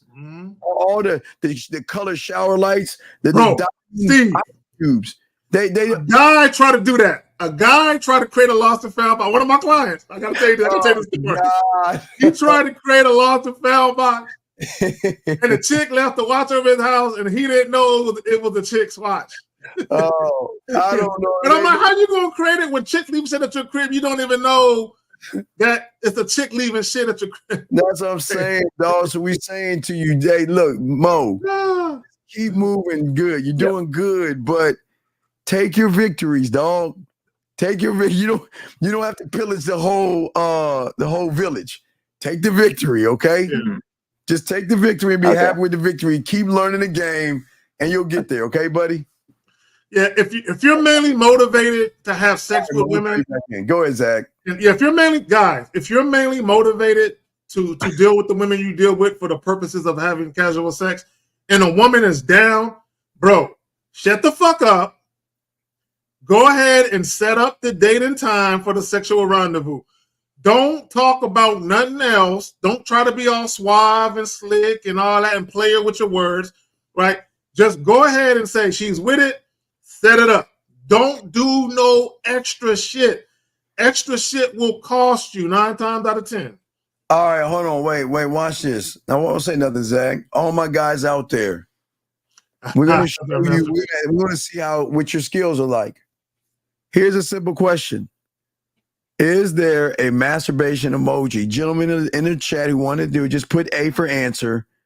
If a woman asked you this question, whether it was a text message or a phone call, put an A and tell us what your answer would be. We'd like to know.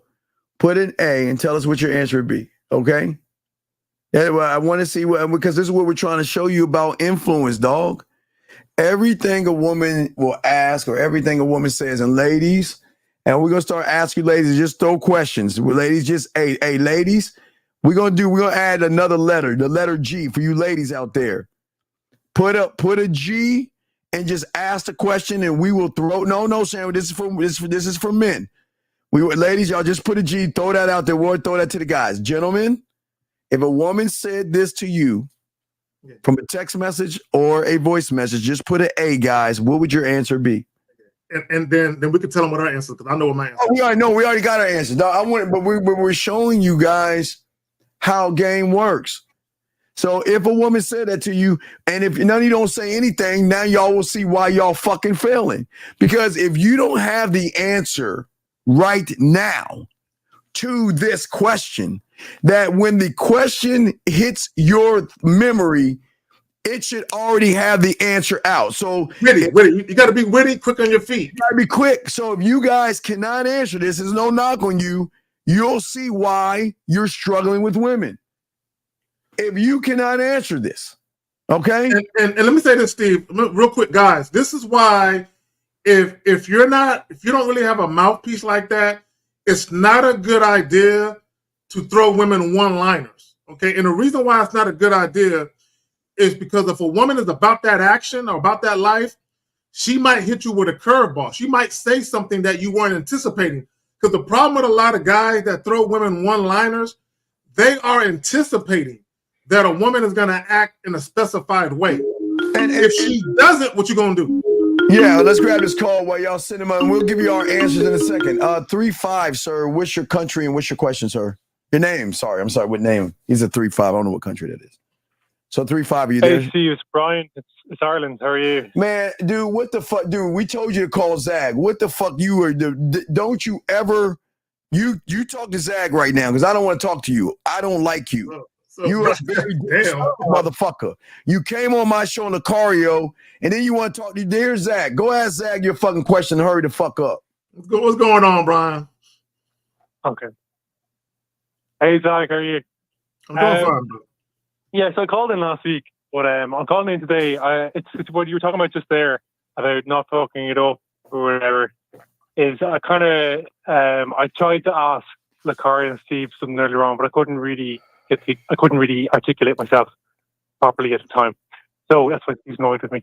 No, anyway, I'm annoyed at you because you said you're gonna go to Zag for coaching. Why the fuck are you with us if you're getting coaching from Zag? That's why I started with Zag. But then you should be. You should call and talk to us, then, motherfucker. Go ahead, talk to Zag. Zag's not my coach at the moment. I just mentioned that I was interested in getting coached. Okay, Brian, bro, real quick, before you continue, hold on, before you continue. See, you said something that I caught, and I got to kind of throw it back your way, because you said you called in to the show that they did earlier today, and you had trouble articulating yourself. If you can't have a fluid, random conversation with two grown men, how you going to articulate yourself with a woman that you're looking at in a sexual manner? But go ahead, ask your question. Okay. Yeah, well, it was kind of it was a tricky kind of game question, so it's not usually something that would come up when I'm talking to a girl. But it was kind of anyway. It's just to do with basically I met a girl the other day, and it was very fun and flirty interaction. Now the only thing it did kind of wrong was she asked me my name first, so I didn't put my name out there, and then she said, "Oh, give me your number." She told me, so she was kind of leading a bit there. But I took the reins over anyway. But wait. How did you take the reins over? What did you say to regain control of the situation? I said a day with her. I said, okay. I basically said, well, what are you now? And she said, oh, I have a headache and stuff like that. But she's like, let's meet up. But I said, okay, let's meet up Wednesday evening instead, okay? Or we're going to do. This is the thing. It was kind of in between because I was tired and I was not clear, but it was all good. It was fun and flirty, and I spun around and she was laughing, giggling, and she really enjoyed it. But anyway, it was kind of saying that, I said we can get a kind of a drink here. We're right beside the bar, which is up the road from my house. Basically, it's about 1 kilometer away. But I was saying, then maybe I could take you down to my place, but I only invite very special individuals there. You know what I mean? But I kind of was like, the vibe was like, I prefer just to have her over here because my town is a bit nosy anyway. You know what I mean? Like it's a bit of a small town vibe. But what was her response? How did she respond to that? What? How did she respond to that?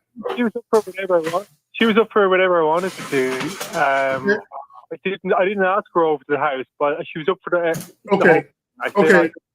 I said let's get a drink here, but when I was talking about going to my place as well, she was interested in thirsty and stuff. Okay. Okay, Brian, hold on. Listen, real quick. I did a video a couple of days ago, and I said that oftentimes when women are sexually attracted to you right off the bat, you don't really need a date. They don't really give a fuck about a date. They just want to do what it is they want to do. So let me say this, okay? And I want guys to understand. I'm going to use the analogy of American football, and I got to say American football because I know soccer and all that is more popular over there. When in American football, one of the things that a good coach would do, he will use a team's strength against them. So what I mean by that is if they're running a ball, if they're running the ball, and I'm not sure how familiar you are with American football, Brian, but I know there are people in the chat that is, so just bear with me. They're typically going to run the ball at the best lineman. Will you shut the fuck up so we can hurry up with you, dog? Let me say this. So they're typically, instead of running away from the best lineman, listen. Oh my God. Listen. Brian, listen. I'm making my point. Listen. Sorry. Brian, you got to be quiet, brother. You got to be quiet for a second. Yeah, I'm just. Be quiet, okay?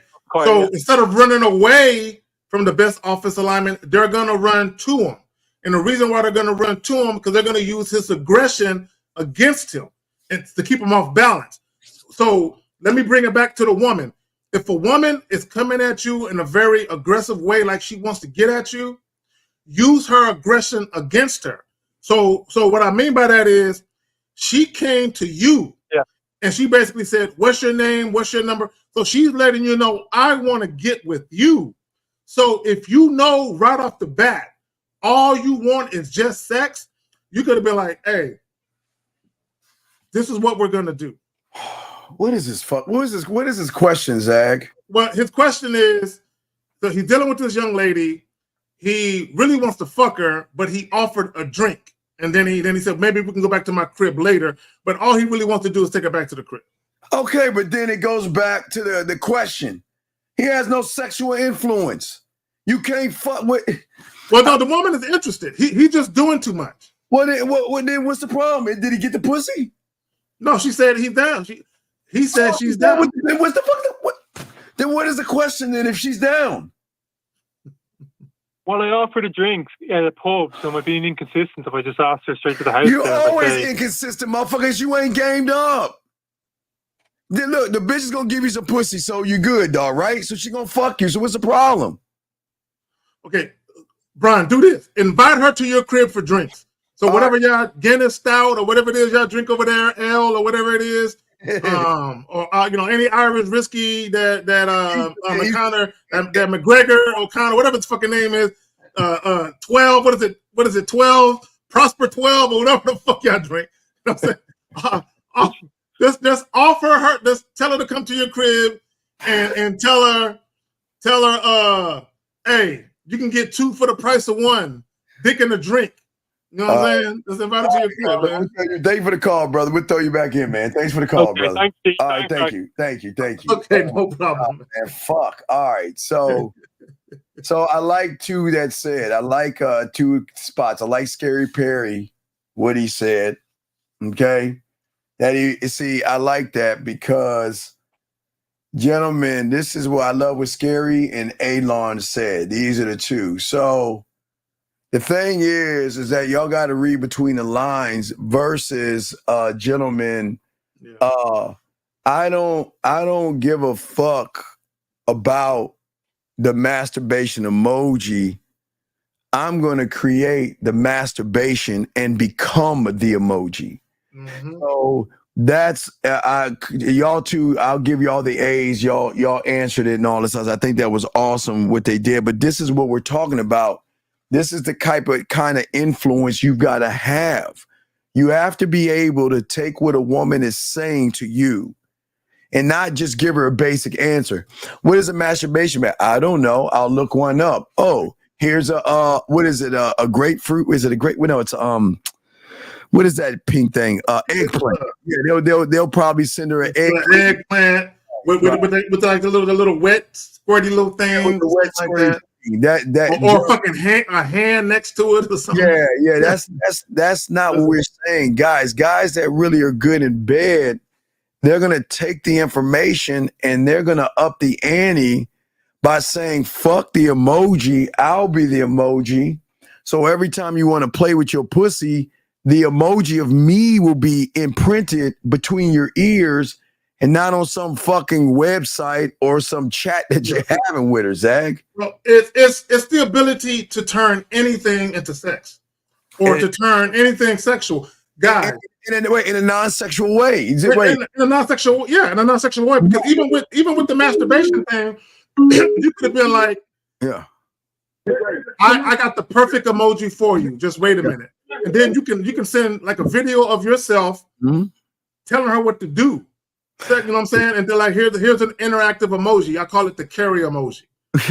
All right, well, we got a call 480. What's your name, sir? What's your question, sir? Hey, this is Mo. I have a question. I'm texting a shawty right now. All right, what's going on? What's the question you have? How's the conversation going? What's going on? All right, so hold on. Let me get to it real quick. All right, so I'm in her DMs right now, and this is how it goes. I swipe up and I said, I like what I see. No, you already fucking failed. All right. So why the fuck? Why did you say that?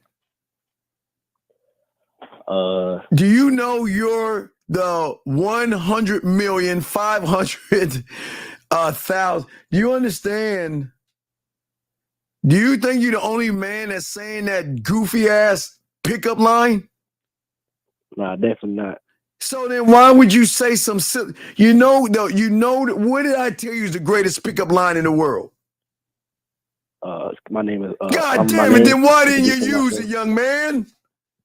Yeah, I should have done that. It's the greatest pickup line known to man because nobody's using it.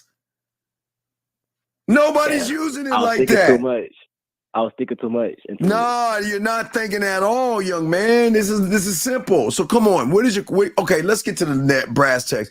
Give me the last thing she said that you want help on. What did she say?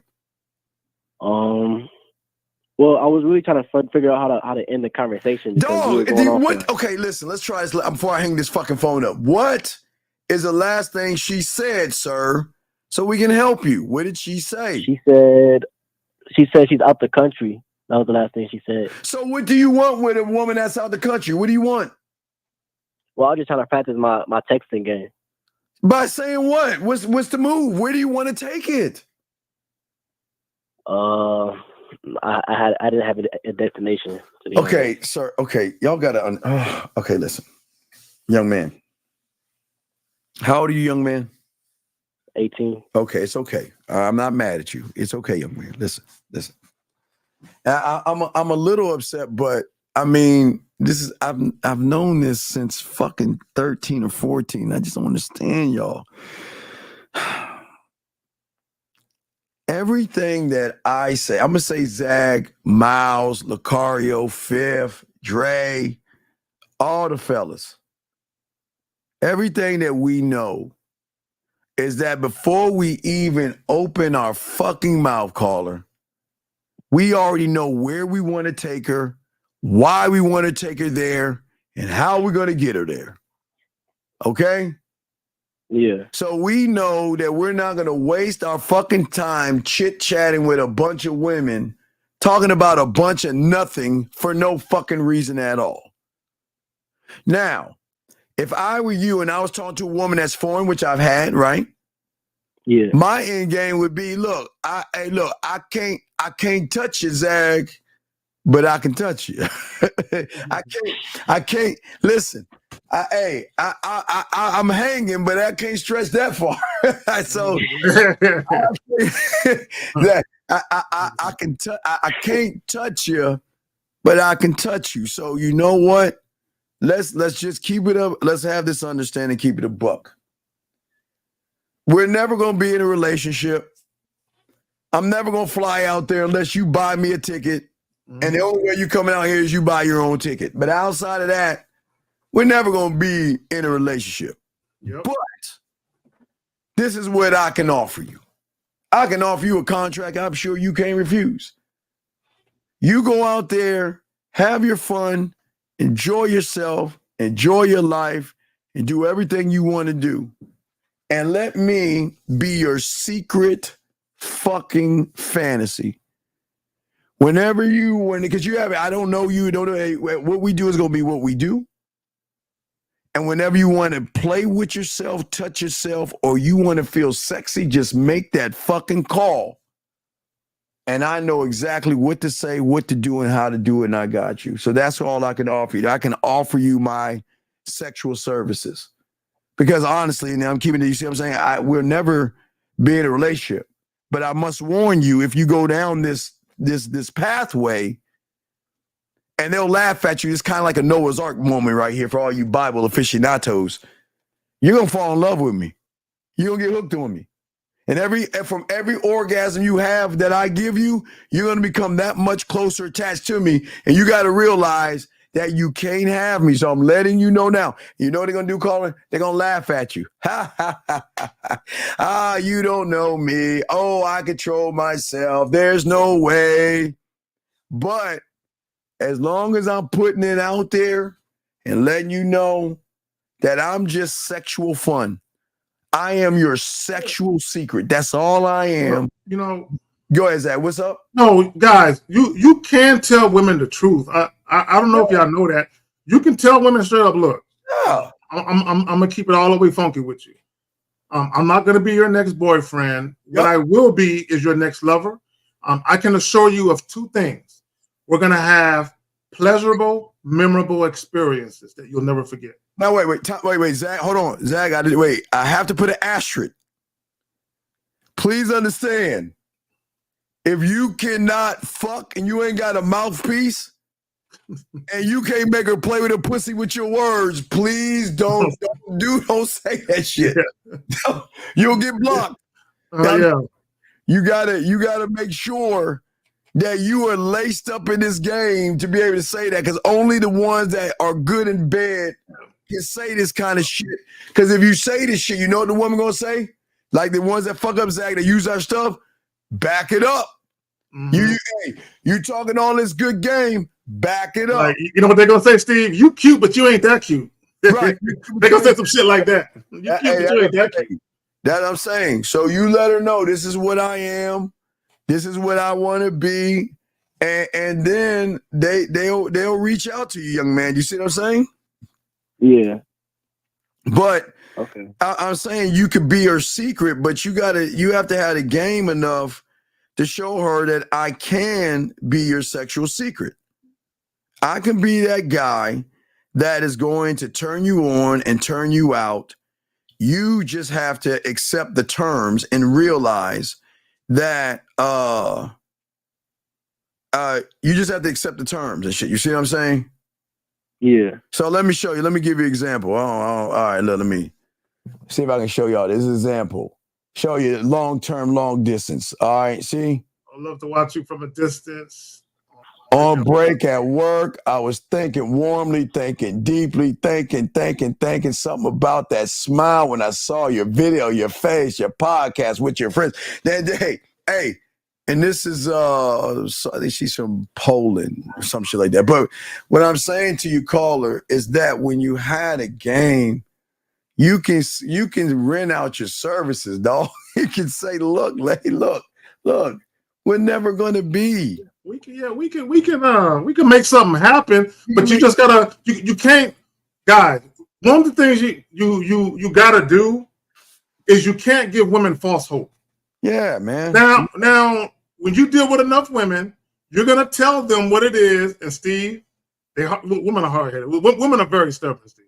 So sometimes you'll let women know what it is, and they might still fall for you. But you're as a man, you have to do your due diligence. And don't give women false impressions or mislead them anyway. You always got to mitigate the situation. Renee, I'm not sure what you said. You're not Carrie. I'm not sure what you're talking about, though. Yeah, so you're not. Man, so what we're saying to you is that this is why you don't waste your time. See, your time is wasted because you don't have any influence to show the woman that, damn, I don't know who that motherfucker is, but I love what he's talking about. You see what I'm saying, young man? Yeah, I see what you're saying. So what I'm saying to you is that, look, go ahead and offer your services. I mean, you don't know what you're doing yet, but just go ahead and offer your services to her, dog. That's the only thing you can do. We will never be together. We'll never have a relationship. But you know what? When you want to have some sexual fun, some sexual conversations, or some late night rendezvous while you're naked in bed, just let me know. And I got you. But, Renee, I got you, baby girl. I got you. Okay, caller. So we'll throw you in. So you got that, big dog? Yeah, I got you. I appreciate it. All right, respect, man. We lace y'all with nothing but game, man. Nobody's teaching y'all this stuff, guys. We giving y'all stuff. Well, let me say this real quick, because I want guys to understand something. I want guys to really, really think about something. How you view yourself, it's not always going to be in alignment with how women view you. Ooh. Okay, I mean, guys, let me say that shit again. How you view yourself is not always going to be in alignment with how women view you. The mistake that a lot of guys make is, especially young guys, because you've been told you're handsome, you're cute, or whatever the fuck it is, you automatically assume because women think you're visually or aesthetically cute, for a lot of you guys, you're confused by that because you're like, this should equate to sex. What's happening? And what's going on is you guys look at women a different way than women look at you, meaning, guys, especially when you're younger, when you think a woman is attractive, you automatically want to fuck her most of the time. For women, that's not the case. A woman can think a man is handsome and never think about sex at all. For most guys cannot think about a woman being gorgeous or beautiful without thinking about sex at some point. So what happens is, because women told you you're cute or handsome or whatever, you view yourself a certain way, and women don't view you that way. Because yes, visually you're handsome, but you have no sex appeal. Women don't view you that way, right? And so I just want guys to understand that a lot of times you view yourself a certain way, and women don't view you that way. So you get confused by all the rejections and all the women telling you no, and you think women, it's this issue with women, and what it is you don't understand that women don't view you how you view you. But anyway, right, and that's all we're trying to tell you, young men. And getting back to what I was saying, Zag, on our list right here, we talked about unique qualities and values. Gentlemen, you must have a sexual story, a style, and a sexual vision. So, gentlemen, let's talk about that, Zag, number 2, a sexual story a sexual style, and a sexual vision. Zach, what say you on that, sir? Well, you must be in tune to your sexuality because here's the thing: with the way society is, there's a lot of women that have to conceal who they are sexually. They got to conceal it because of the judgments, because of societal conditioning, and there are even some women who are sexually repressed. Some of them may have a prudish nature to them because they look at sex a certain way because how they've been made to view sex. And women are made to feel like shit if they enjoy it or if they like it, right?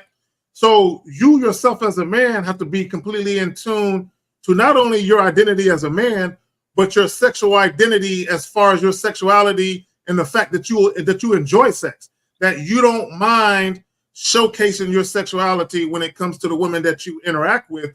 Because a lot of times when women feel like, God, I want to have sex with this guy, it's because of the way that you're conducting yourself in that moment. She feels comfortable also exhibiting her sexuality alongside yours. Yeah, these are huge because no one's ever even thought about these things. Authenticity being your strongest asset, Zach. I mean, and story style, we always talk about that, but people don't understand people. Well, let me say this about authenticity, right? Yeah. This is why when the guy said earlier, and he was comparing himself to other men, guys, there are going to be men that women think is more handsome than you. There's going to be a lot of men that women think is more handsome than you. There's going to be men that dress better than you, men that got more money, men that got, not only do they got a better car than you, but they got multiple cars, and you just got one, right? There's going to be guys that got a house in a gated community, and you got a modest one-bedroom apartment. But when Steve talks about authenticity, like Miles always says, like he said in one of his joints, when it comes to you, they can't go nowhere else and get you. You're the only one of you. So the type of experience you bring a woman, if a woman is really into that particular experience with you, she can't go nowhere else to get it. Yes, she can go somewhere else with another guy, and he can take her to Jamaica, the Bahamas, or whatever, and she can have a better trip with him. But there's still an experience she can only get with you. I need you guys to understand that. No, that's exactly right. But it's still the biggest issue that so many of you guys are having. See, unfortunately, for many of you young men, the reason why you're always comparing yourself to another man is because you don't see yourself as the man.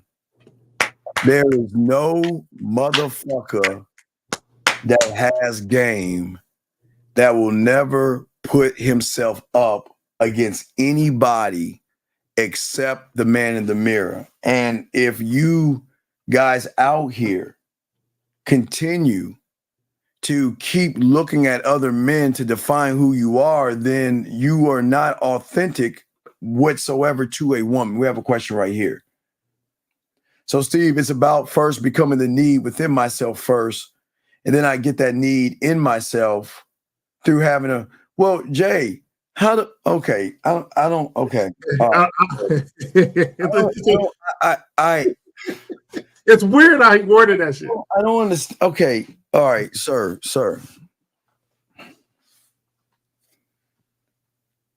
What you getting right here from the things that I'm showing you in the presentation are so deep, the crumbs are so deep. This isn't even part of the game that you learn, but you're learning shit that you don't even know about. And what we're trying to say is that what do you fucking think you need? Do you think that you can do it yourself? Because if you could do it yourself, it would already been done. It'd already be done. So if you've been doing the same thing over and over again and it hasn't changed, don't you think that maybe I need to push aside the ego, the self-importance, empty my cup, and be willing to learn shit I don't even know?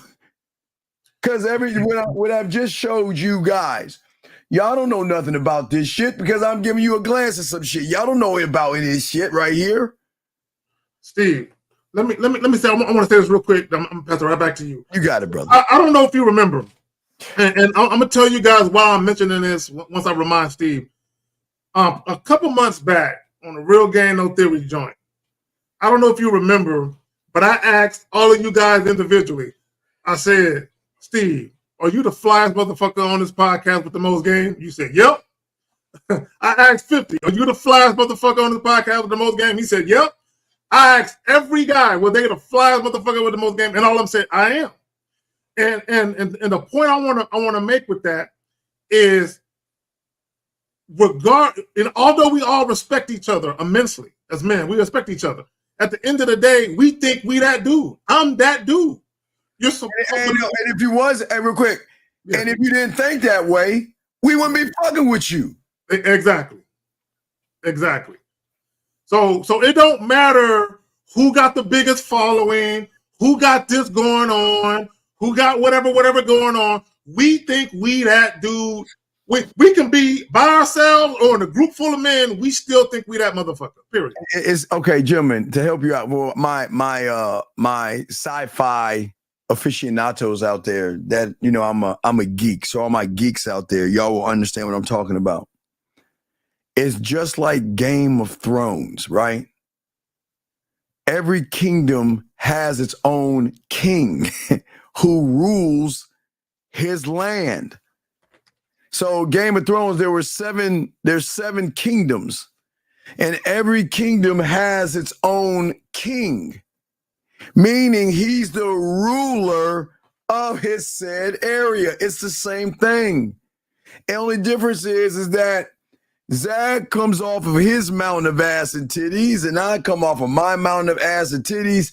Fifth comes off of his, Lucario comes off of his, Dre and Miles.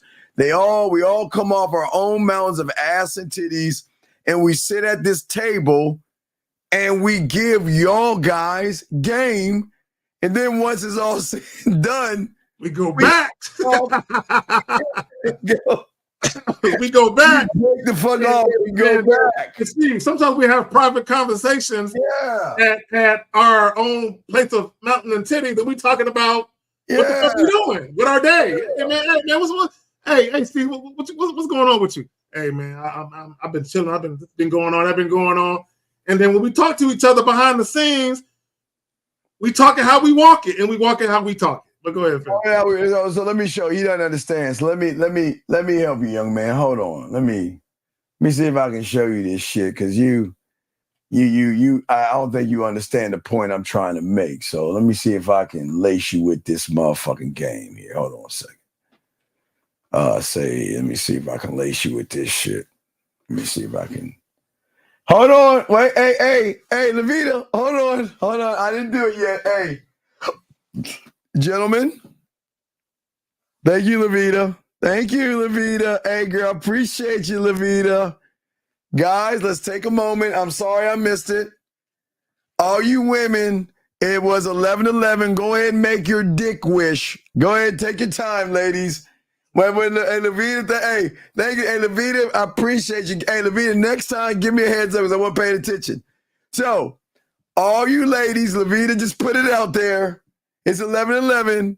So now it's time for you ladies to gather around and make your dick wishes, ladies. Go ahead and take your little dildo out and rub it and make that dick wish. And I'm sure your wishes will come true. Thank you, Levita. We appreciate that. I was a minute off, but I apologize, okay? Thank you, Levita. We appreciate it, Elle. We appreciate it, girl. I'm sorry, ladies. You know, I told all the ladies at 11:11 when a woman breaks that shit up, I'm going to call it the dick wish time, because I guess that's when they make their wishes and shit. So that's like the second or third time I've seen her come in and do that. I never knew what that was for. Yes, I think that's her making a dick wish. But hold on, let me show a young man. So before he answers Rick's question, so if you look at the Game of Thrones, what you see, this is what we're trying to show you. See all those little houses? All those little things are houses, all right? And every house is its own kingdom, ruled by its own king, sir. That's what we're trying to explain to you for all my geek aficionados. But let's get to this question right here. Guys, you got a question, put a Q or call in. We appreciate you guys. Ricky says, when a woman doesn't follow your lead, but later does follow your lead, do you still drop her? Well, sir. So let me explain something to you. Ricky, the answer to you is absolutely, unequivocally no, even if you're at game. Ricky, you don't have a program. See, y'all guys don't understand. Okay, I think we got to keep telling y'all, listen. And I think Zach says the best strictly on our terms program. So if you don't have a program, you cannot hold women accountable to anything if she's not on your roster and following you. Here's the problem, Ricky. You don't have a program. No, you don't. He said I do. No, you don't. No, you don't. Let me say this real quick, Steve, while this is on my mind. Guys, women typically mirror men. Okay, let me explain what I mean. Women typically mirror men in this regard. If you're inconsistent, they're going to be inconsistent. If you're consistent, they're going to typically reciprocate that same energy. So if you're saying that a woman didn't follow your lead, but later on she did, what she is showing you is that she's inconsistent in being compliant. So that means you're an inconsistent leader. Let me show y'all why we undefeated here, dog. Let me show y'all why we undefeated. Nigga, if what you're saying is true, then why the fuck are you asking this bitch ass question then, man? If you got the best program in the world, motherfucker, why are you asking this bitch ass question right here, dog? So, Ricky, I think you need to shut your fucking ass up and listen to what the fuck we saying and stop acting like you more than you not, motherfucker. Because motherfuckers who have game don't ask this asinine, feminine ass shit, bitch. So shut your fucking ass up. Let us continue. DP, what does he say? How would you, okay, call it. Hold on. D. This is going to shock you. Do you think when Zag and I drop or move away or go to the next town to meet a new woman, do you actually think we looking back? Dog, we don't connect with them. They come back and connect with us. Wait, let me say, I don't think you, dog, and y'all might hear that might be arrogant, but dog, listen, gentlemen, this is why I've created, again, I have created this thing called a candle in the window, because I will allow a woman to come back when she wants to come back. And I think the problem is for a lot of you guys out here, D, is that if you have to reconnect with the woman, then that kind of shows what kind of a man you are, dog, or that you're not. We don't reconnect. Oh, wait. We are the connection. We don't have to reconnect. No, we are the connection before, during, and after. When they think they're walking, see, this is what you understand. See, when you had a game, these women, they think this is their greatest fuck up.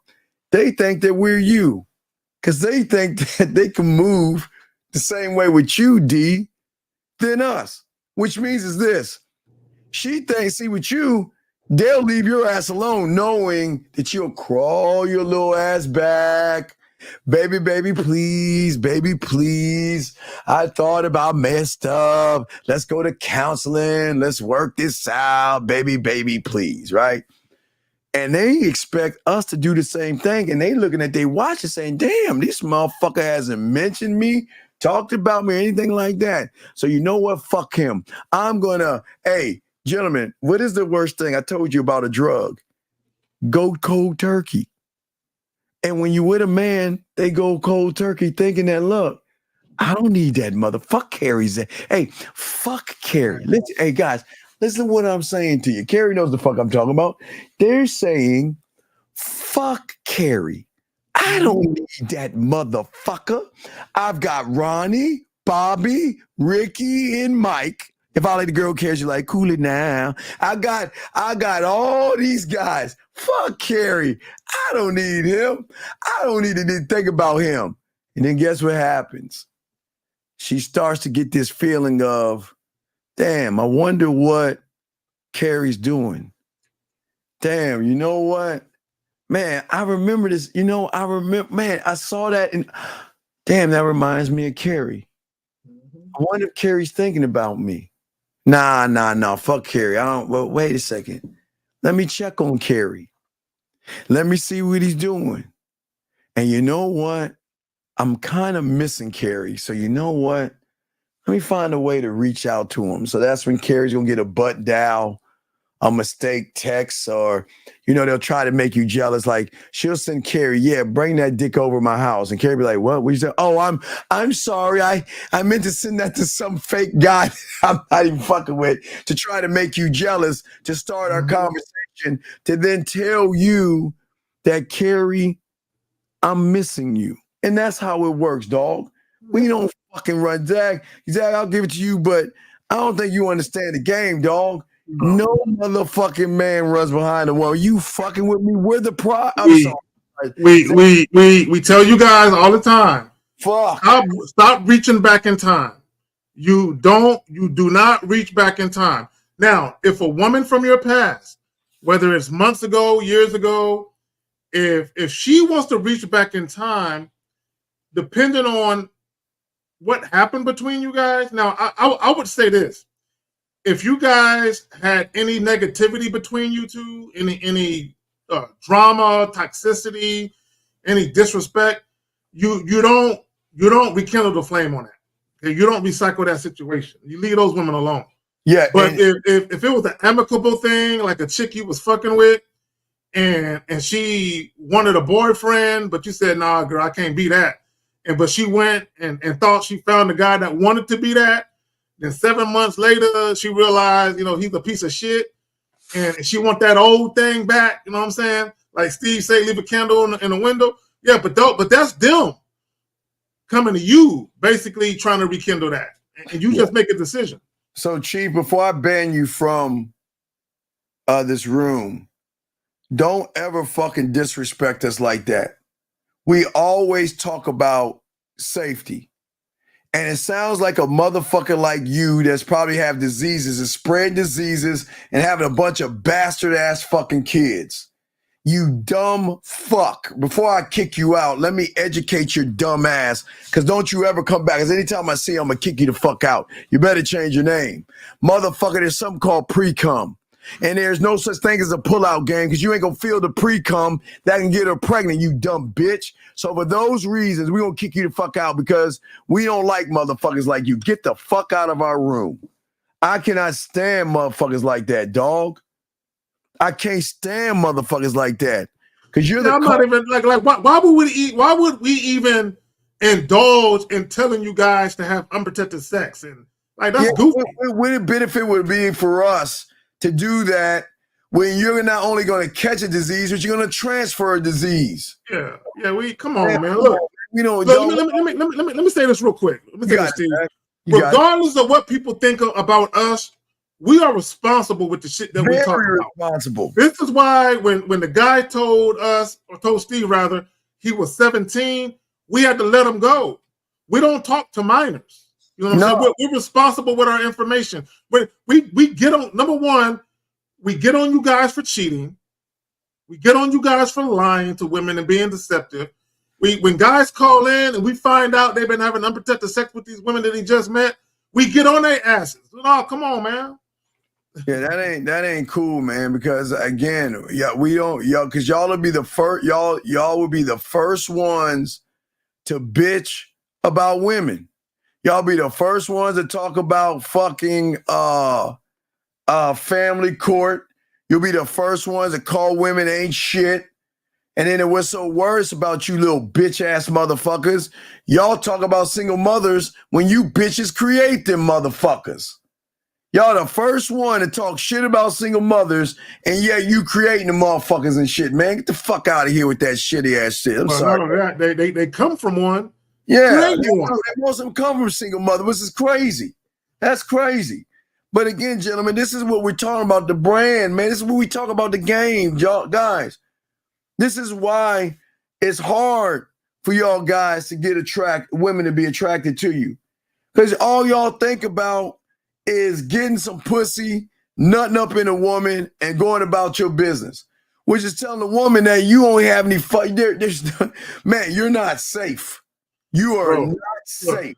Y'all need to treat y'all seed like a pink diamond the size of a fucking ostrich egg.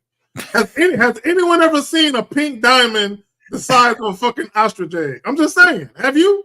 That's how rare your nut need to be. You know what I'm saying? Where a woman can feel that shit dripping out of her. You know what I'm saying? That's how rare it need to be. A pink diamond the size of a fucking ostrich egg. Come on. Yes. Guys, got questions? Go ahead, call in. Got a question, please? But then we'd like to talk to you. 215, what's your name? What's your question, sir? What's up? Yeah, what's good, Steve? What's good, Zach? This is Joseph from the chat. It's who? Joseph from the chat. I was just wondering, like, nah, fuck you. No, hey, fuck you. You know we don't. When have we ever talked about unprotected sex, motherfucker? Since you've been listening to us, when have we told you to have unprotected sex, you dumb fuck? Nah, never, bro. So then fuck you. Get the fuck off our phone. Fuck you. You know what you talking about, man? This gentleman, here's the beautiful thing about y'all guys listening to us. You guys such an advantage over bitch ass guys like this. And here's the best part. The world is more bitch ass than man. And all you got to do is soak up the information we're giving you, and you have a tactical and mental advantage over every loser out there. Zag? The average guys, I just got to keep it funky. The average guy in the world, on the internet or off, it doesn't matter, are losers. Okay, when I say losers, I'm not talking about how much money you got or don't got. I'm talking about the way that you think, your mindset, your mentality. The average guy has a loser's mentality with the way that he thinks. There's a lot of guys. Even when we get these fucking prank calls where guys giggling on the phone and shit, or you got these dudes saying racist shit on the phone. These guys are losers. Mm-hmm. And not only that, they are crying for help. Because hey guys, I promise you, every guy that trolls us has some woman he's trying to fuck and he don't know how to do it. I promise you. Every guy that trolls us. You know why that's a fact? Because if the guy was trolling us was actually getting it how we speak to it, they would know that the information we're talking about is golden. So they would have no need to troll and talk shit. The guys that are talking, every guy that call and talk shit or that do that troll shit, all of them are having problems with women. All of them. All of them having problems. All of them having issues with women. And this is what we're saying to y'all guys, man. We're saying that we're trying to help you guys. We're not the enemy. The enemy is the troll, the red pill and the manosphere guy. Those are the enemies because they don't want to accept any accountability for anything. They want to put everything on the woman. But now I'm showing, and we're showing, something y'all never even thought of. Nobody has ever thought that, wait a second, it's on me. You know what I mean? Oh, before then, Zach, before then. We were before then. So yeah. So but guys, if y'all have any questions, go ahead and ask. Call in. We got y'all. But tomorrow, Pineapple Show. Myself, Dog Zag, 1950, showing you why game is so important. Showing you why it's important that everything we're showing you guys, gentlemen. Hey guys, I want y'all. Look, this is what we want you to do, guys. All the guys, listen. Take a photo shot of this, guys. Just save it. Take a photo shot. This right now, real quick, guys. I promise you, if you take what we are showing you tonight and look and listen to the fucking Pineapple Show tomorrow, you will see what women can recognize why they're going to get pineapple. Because they are not going to hit the 1, the 2, the 3, or the 4, Zach. What say you, my brother? Put it back up. Put it back up real quick. All right. Yeah, take a screenshot. Guys, look. Go ahead and take a screenshot with your phone. And when we start to critique the guys calling in, start answering these questions to yourself aloud. And you're going to see how guys are missing all of these marks. And nobody on the internet has this but us. This is what we're telling you. So I'm telling you guys, you will recognize that. Let's grab this call real quick. 216, sir. What's your question? Wait, sorry, my basic. What's your name, sir? And what's your question? Hi, my name is Mike. Yes, Mike. How can we help you, sir? My question is, I see that you had the image where it was 4 questions individual. Yes. And you was relating it to the Pineapple Show coming tomorrow. Yes, sir. Before we speak to any woman or before we step out the door, we should be able to answer all 4 of those questions, correct? Yes. What I'm saying is that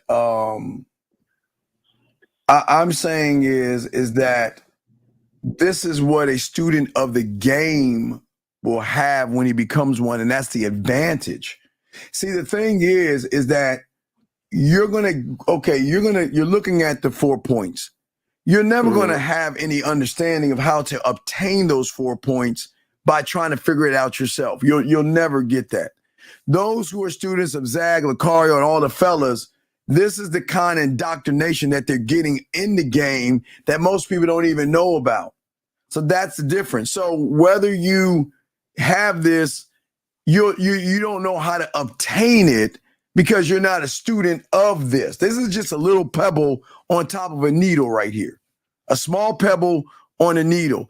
But it has so much impact, but it just answers your question of why you're not winning with women, sir. Does that make any sense, sir? Hold on, real quick. Hold on, caller. Before you got it, real quick. I want to say something. I don't want guys to get it lost in translation. When we say winning with women, guys, it's not just about having sex. Having a bunch of sex is not necessarily winning. It's the treatment you get. Okay, I want guys to understand it's the treatment you get from women. Because any woman can come to your house, fuck you for an hour, and go home. Okay, that's nothing, right? So when we talk about winning with women, what we're really talking about is the type of treatment you get, where you don't get women disrespecting you, loud talking to you crazy, all this goofy shit. Because there are we've done live streams where guys call in and they let me just say this real quick, Steve, and I'll pass it right back to you. There was a guy who called in one time, and he met a chick at a bar or club, and he took her home. And the chick refused to leave. He let her spend the night. We tell you guys, don't let these women you just met spend the night. She refused to leave his house. Told her to get out. She refused to get up. He had to call the police. He had a squatter on his hands, right? But the red flag that he missed was the night before when he was trying to take her home from the club, bar, or whatever he met her. She had already told him that she had got into an argument with a dude she was dealing with, and that the dude locked her out. So why would you take in a stray? That's what he did. He took in a stray. You know what I'm saying? So part of having game is understanding that he's so focused and fixated on fucking her, he fucked around and had a squatter in his crib that wouldn't leave. He refused to leave his shit. Right. Go ahead, man. Wouldn't that be a problem with his vetting of the woman? Right. You said what? In vetting a woman? Yeah. Y'all don't know how to vet women. You've never been in a situation to vet a woman. You don't know how to do that, sir. To vet a woman, it means that you got the capabilities to say no and walk away from a motherfucker without a thought in the world. Well, you know what it is, caller? It's just overall game. Hold on, caller. Listen, brother. Listen, real quick. Listen. It's overall game Because it's also about awareness. Bro, if you're having a conversation, see, this is why Steve be telling y'all can't be so quick to fuck these chicks. Because you gotta understand, just because a woman is willing to have sex with you, not all pussy is good pussy.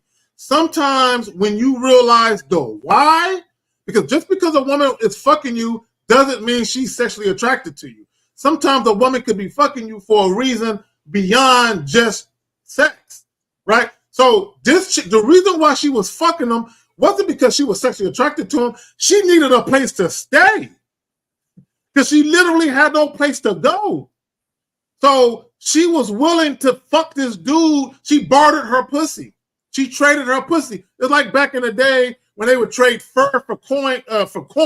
Hey, we got some corn. We got some corn. You got some food. We got some fur. We hungry. You cold. Let's trade, right? So basically, she said, I know your goofy ass wants some pussy. I need a place to sleep, nigga. I'll trade you some pussy. Because I know that's all you goofy niggas want. I'll trade you some pussy for a warm bed to sleep in. That's what she did. So how do you determine shit. I don't want no squatter. How do you determine what? So Zach said but Carl, you don't have any leadership capabilities right now, big guy. Your determination becomes it's leadership, dog. Okay. You see what I'm saying? Does that make any sense?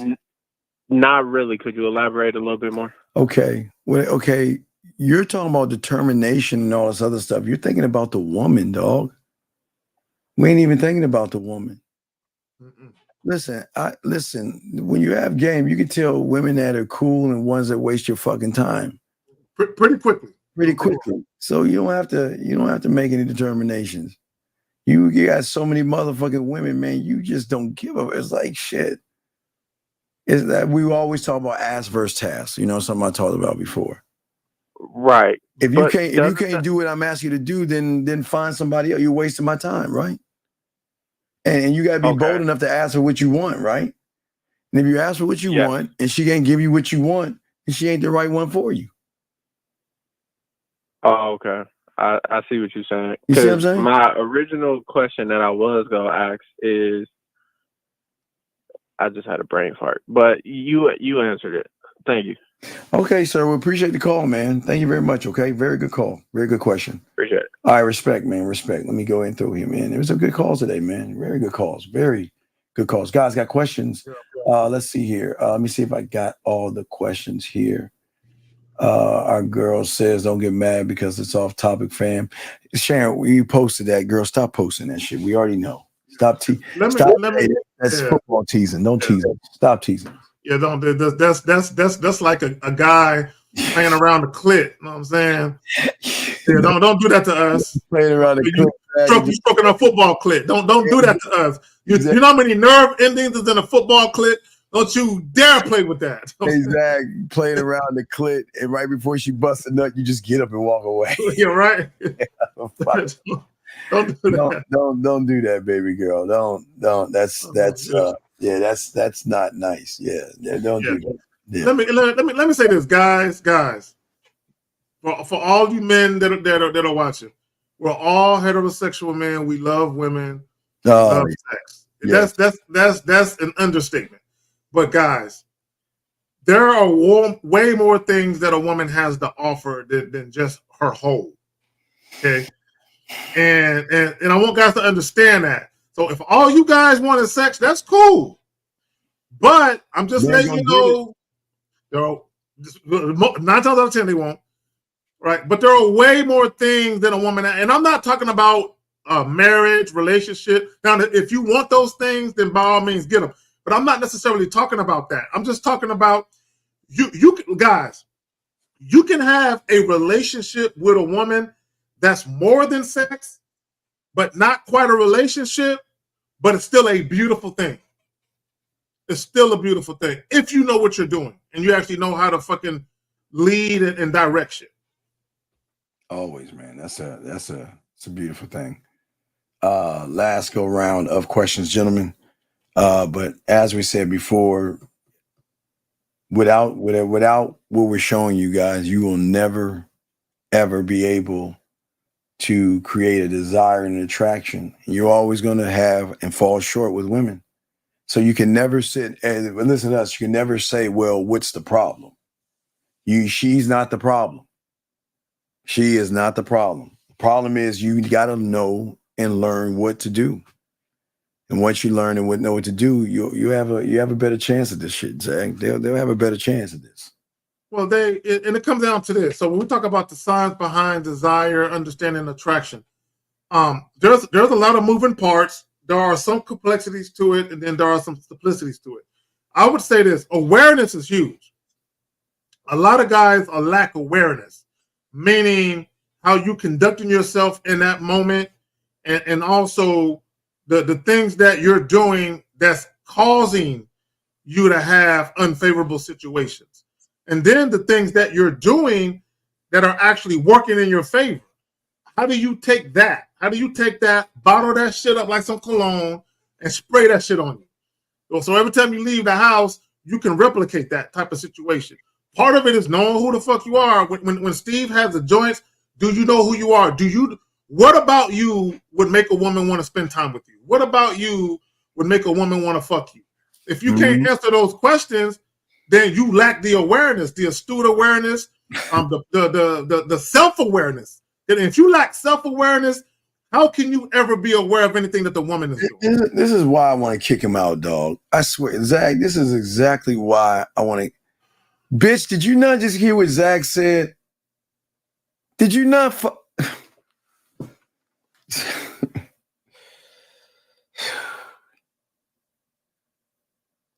Zach, what you just said was Mona Lisa. And then this dumb bitch ass motherfucker, you want to ask that question? Bro, everything you spitting at me, dog. I feel like I really feel like kicking you the fuck out this room. And he watches us on a weekly basis, bro. I know I can't stand motherfuckers like you, dog. Why don't you fucking pay attention, dog? See, it's the problem. See, y'all getting laced with so much new shit. Y'all not even listening to this shit. You're not even paying attention. When did we say anything about multiple women? Zach? When did we say anything about multiple women? Wasn't really on that. Never on. We never talked about that. Don't ever say anything in my presence again, or I'm gonna block you. I'm keeping the buck. I'm keeping the buck. Don't. I'm telling you right now, don't. I'm gonna kick you out. Don't ever say anything else in this room, because you on some disrespectful ass shit. Bitch, we told you the difference between 2 and 3. See this shit? Yeah, y'all don't listen. Man. Are you serious? See, that's like asking us to stop the class and just deal with it. Exactly. It's like the teacher's like, okay, kids, now we're gonna work on adding and subtracting, and they're passing out the little pamphlets, little kids get, they pass back. And then this dumb motherfucker raises his hand. But Miss Crabtree, you didn't explain how to count, though. I don't understand. And all the kids gonna turn around and look at this dumb motherfucker. Like, we just went through that. That's why she's passing the shit. Where were you at? Oh my God! What the fuck? Zag, tell him what you want. Tell him what's the Zag line? Wait, let me take this down, dog. Come on, Zag. Wait, hold on. Give me a second. You guys, Zag. Talk to him. What's here? All right, so manhood is a skill set.com. You want to tell the ladies first. The ladies. Oh, my bad. This is why you got to share us. This is exactly why they share us, because y'all motherfuckers, dog. Thank you, ladies, for sharing us. Here you go. Go ahead. Go ahead. We wrapping it up? Okay. Yeah. All right. So manhood is a skill set.com. You can schedule consultations, Zoom consultations, phone consultations there. Fuck with your boy. Also IG at KZagan20. Right there at KZagan20 for the IG. Return to Manhood. For those of you who are on Steve's side of the equator, right? Those are my credentials for my YouTube channel right there at the Return to Manhood. There you go. Wait a second. Are you fucking with us? Are you serious?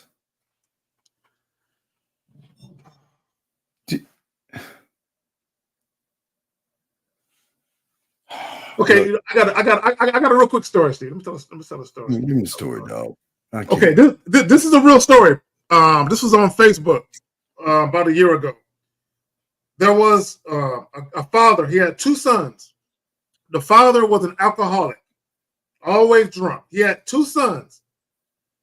One son grew up to be an alcoholic. He followed in his father's footsteps, became an alcoholic. The other son grew up to be a world-renowned attorney, had his own business, had a family, never drank a drop of alcohol in his life. The moral of the story is this. One son craved his father's attention and validation from his father so much, he decided to take up drinking so he can have something in common with his father. The other son detested his father, despised his father, because he felt like his father was less than a man, and his father didn't take care of his obligations and responsibilities. So he did everything he could to be the opposite of his father, so when he became a father, he could be a better father for his kids. So when you are in an environment, you can choose which direction to go in. The weak motherfucker succumbs to the environment. The strong motherfucker supersedes it. I'm just saying. You said you think you hit that on the head. Let me see, last thing. All right, let's see here. So yeah, so that's all good. All right, man. All right, guys. Hey, real game, no theory. I mean, not tomorrow, real game. Pineapple show tomorrow, gentlemen. Pineapple show tomorrow. Myself, Zag, and Fifth. We appreciate you all, guys. Please appreciate yourself. If you need to get at K Zagging, that's his information. You need to get at me. If you want your pathway, gentlemen, you know how to get it. Just send us an email, put pathway. We lock that in, and we roll from that motherfucking point right there. Other than that, guys, you have a good night. We out this bitch.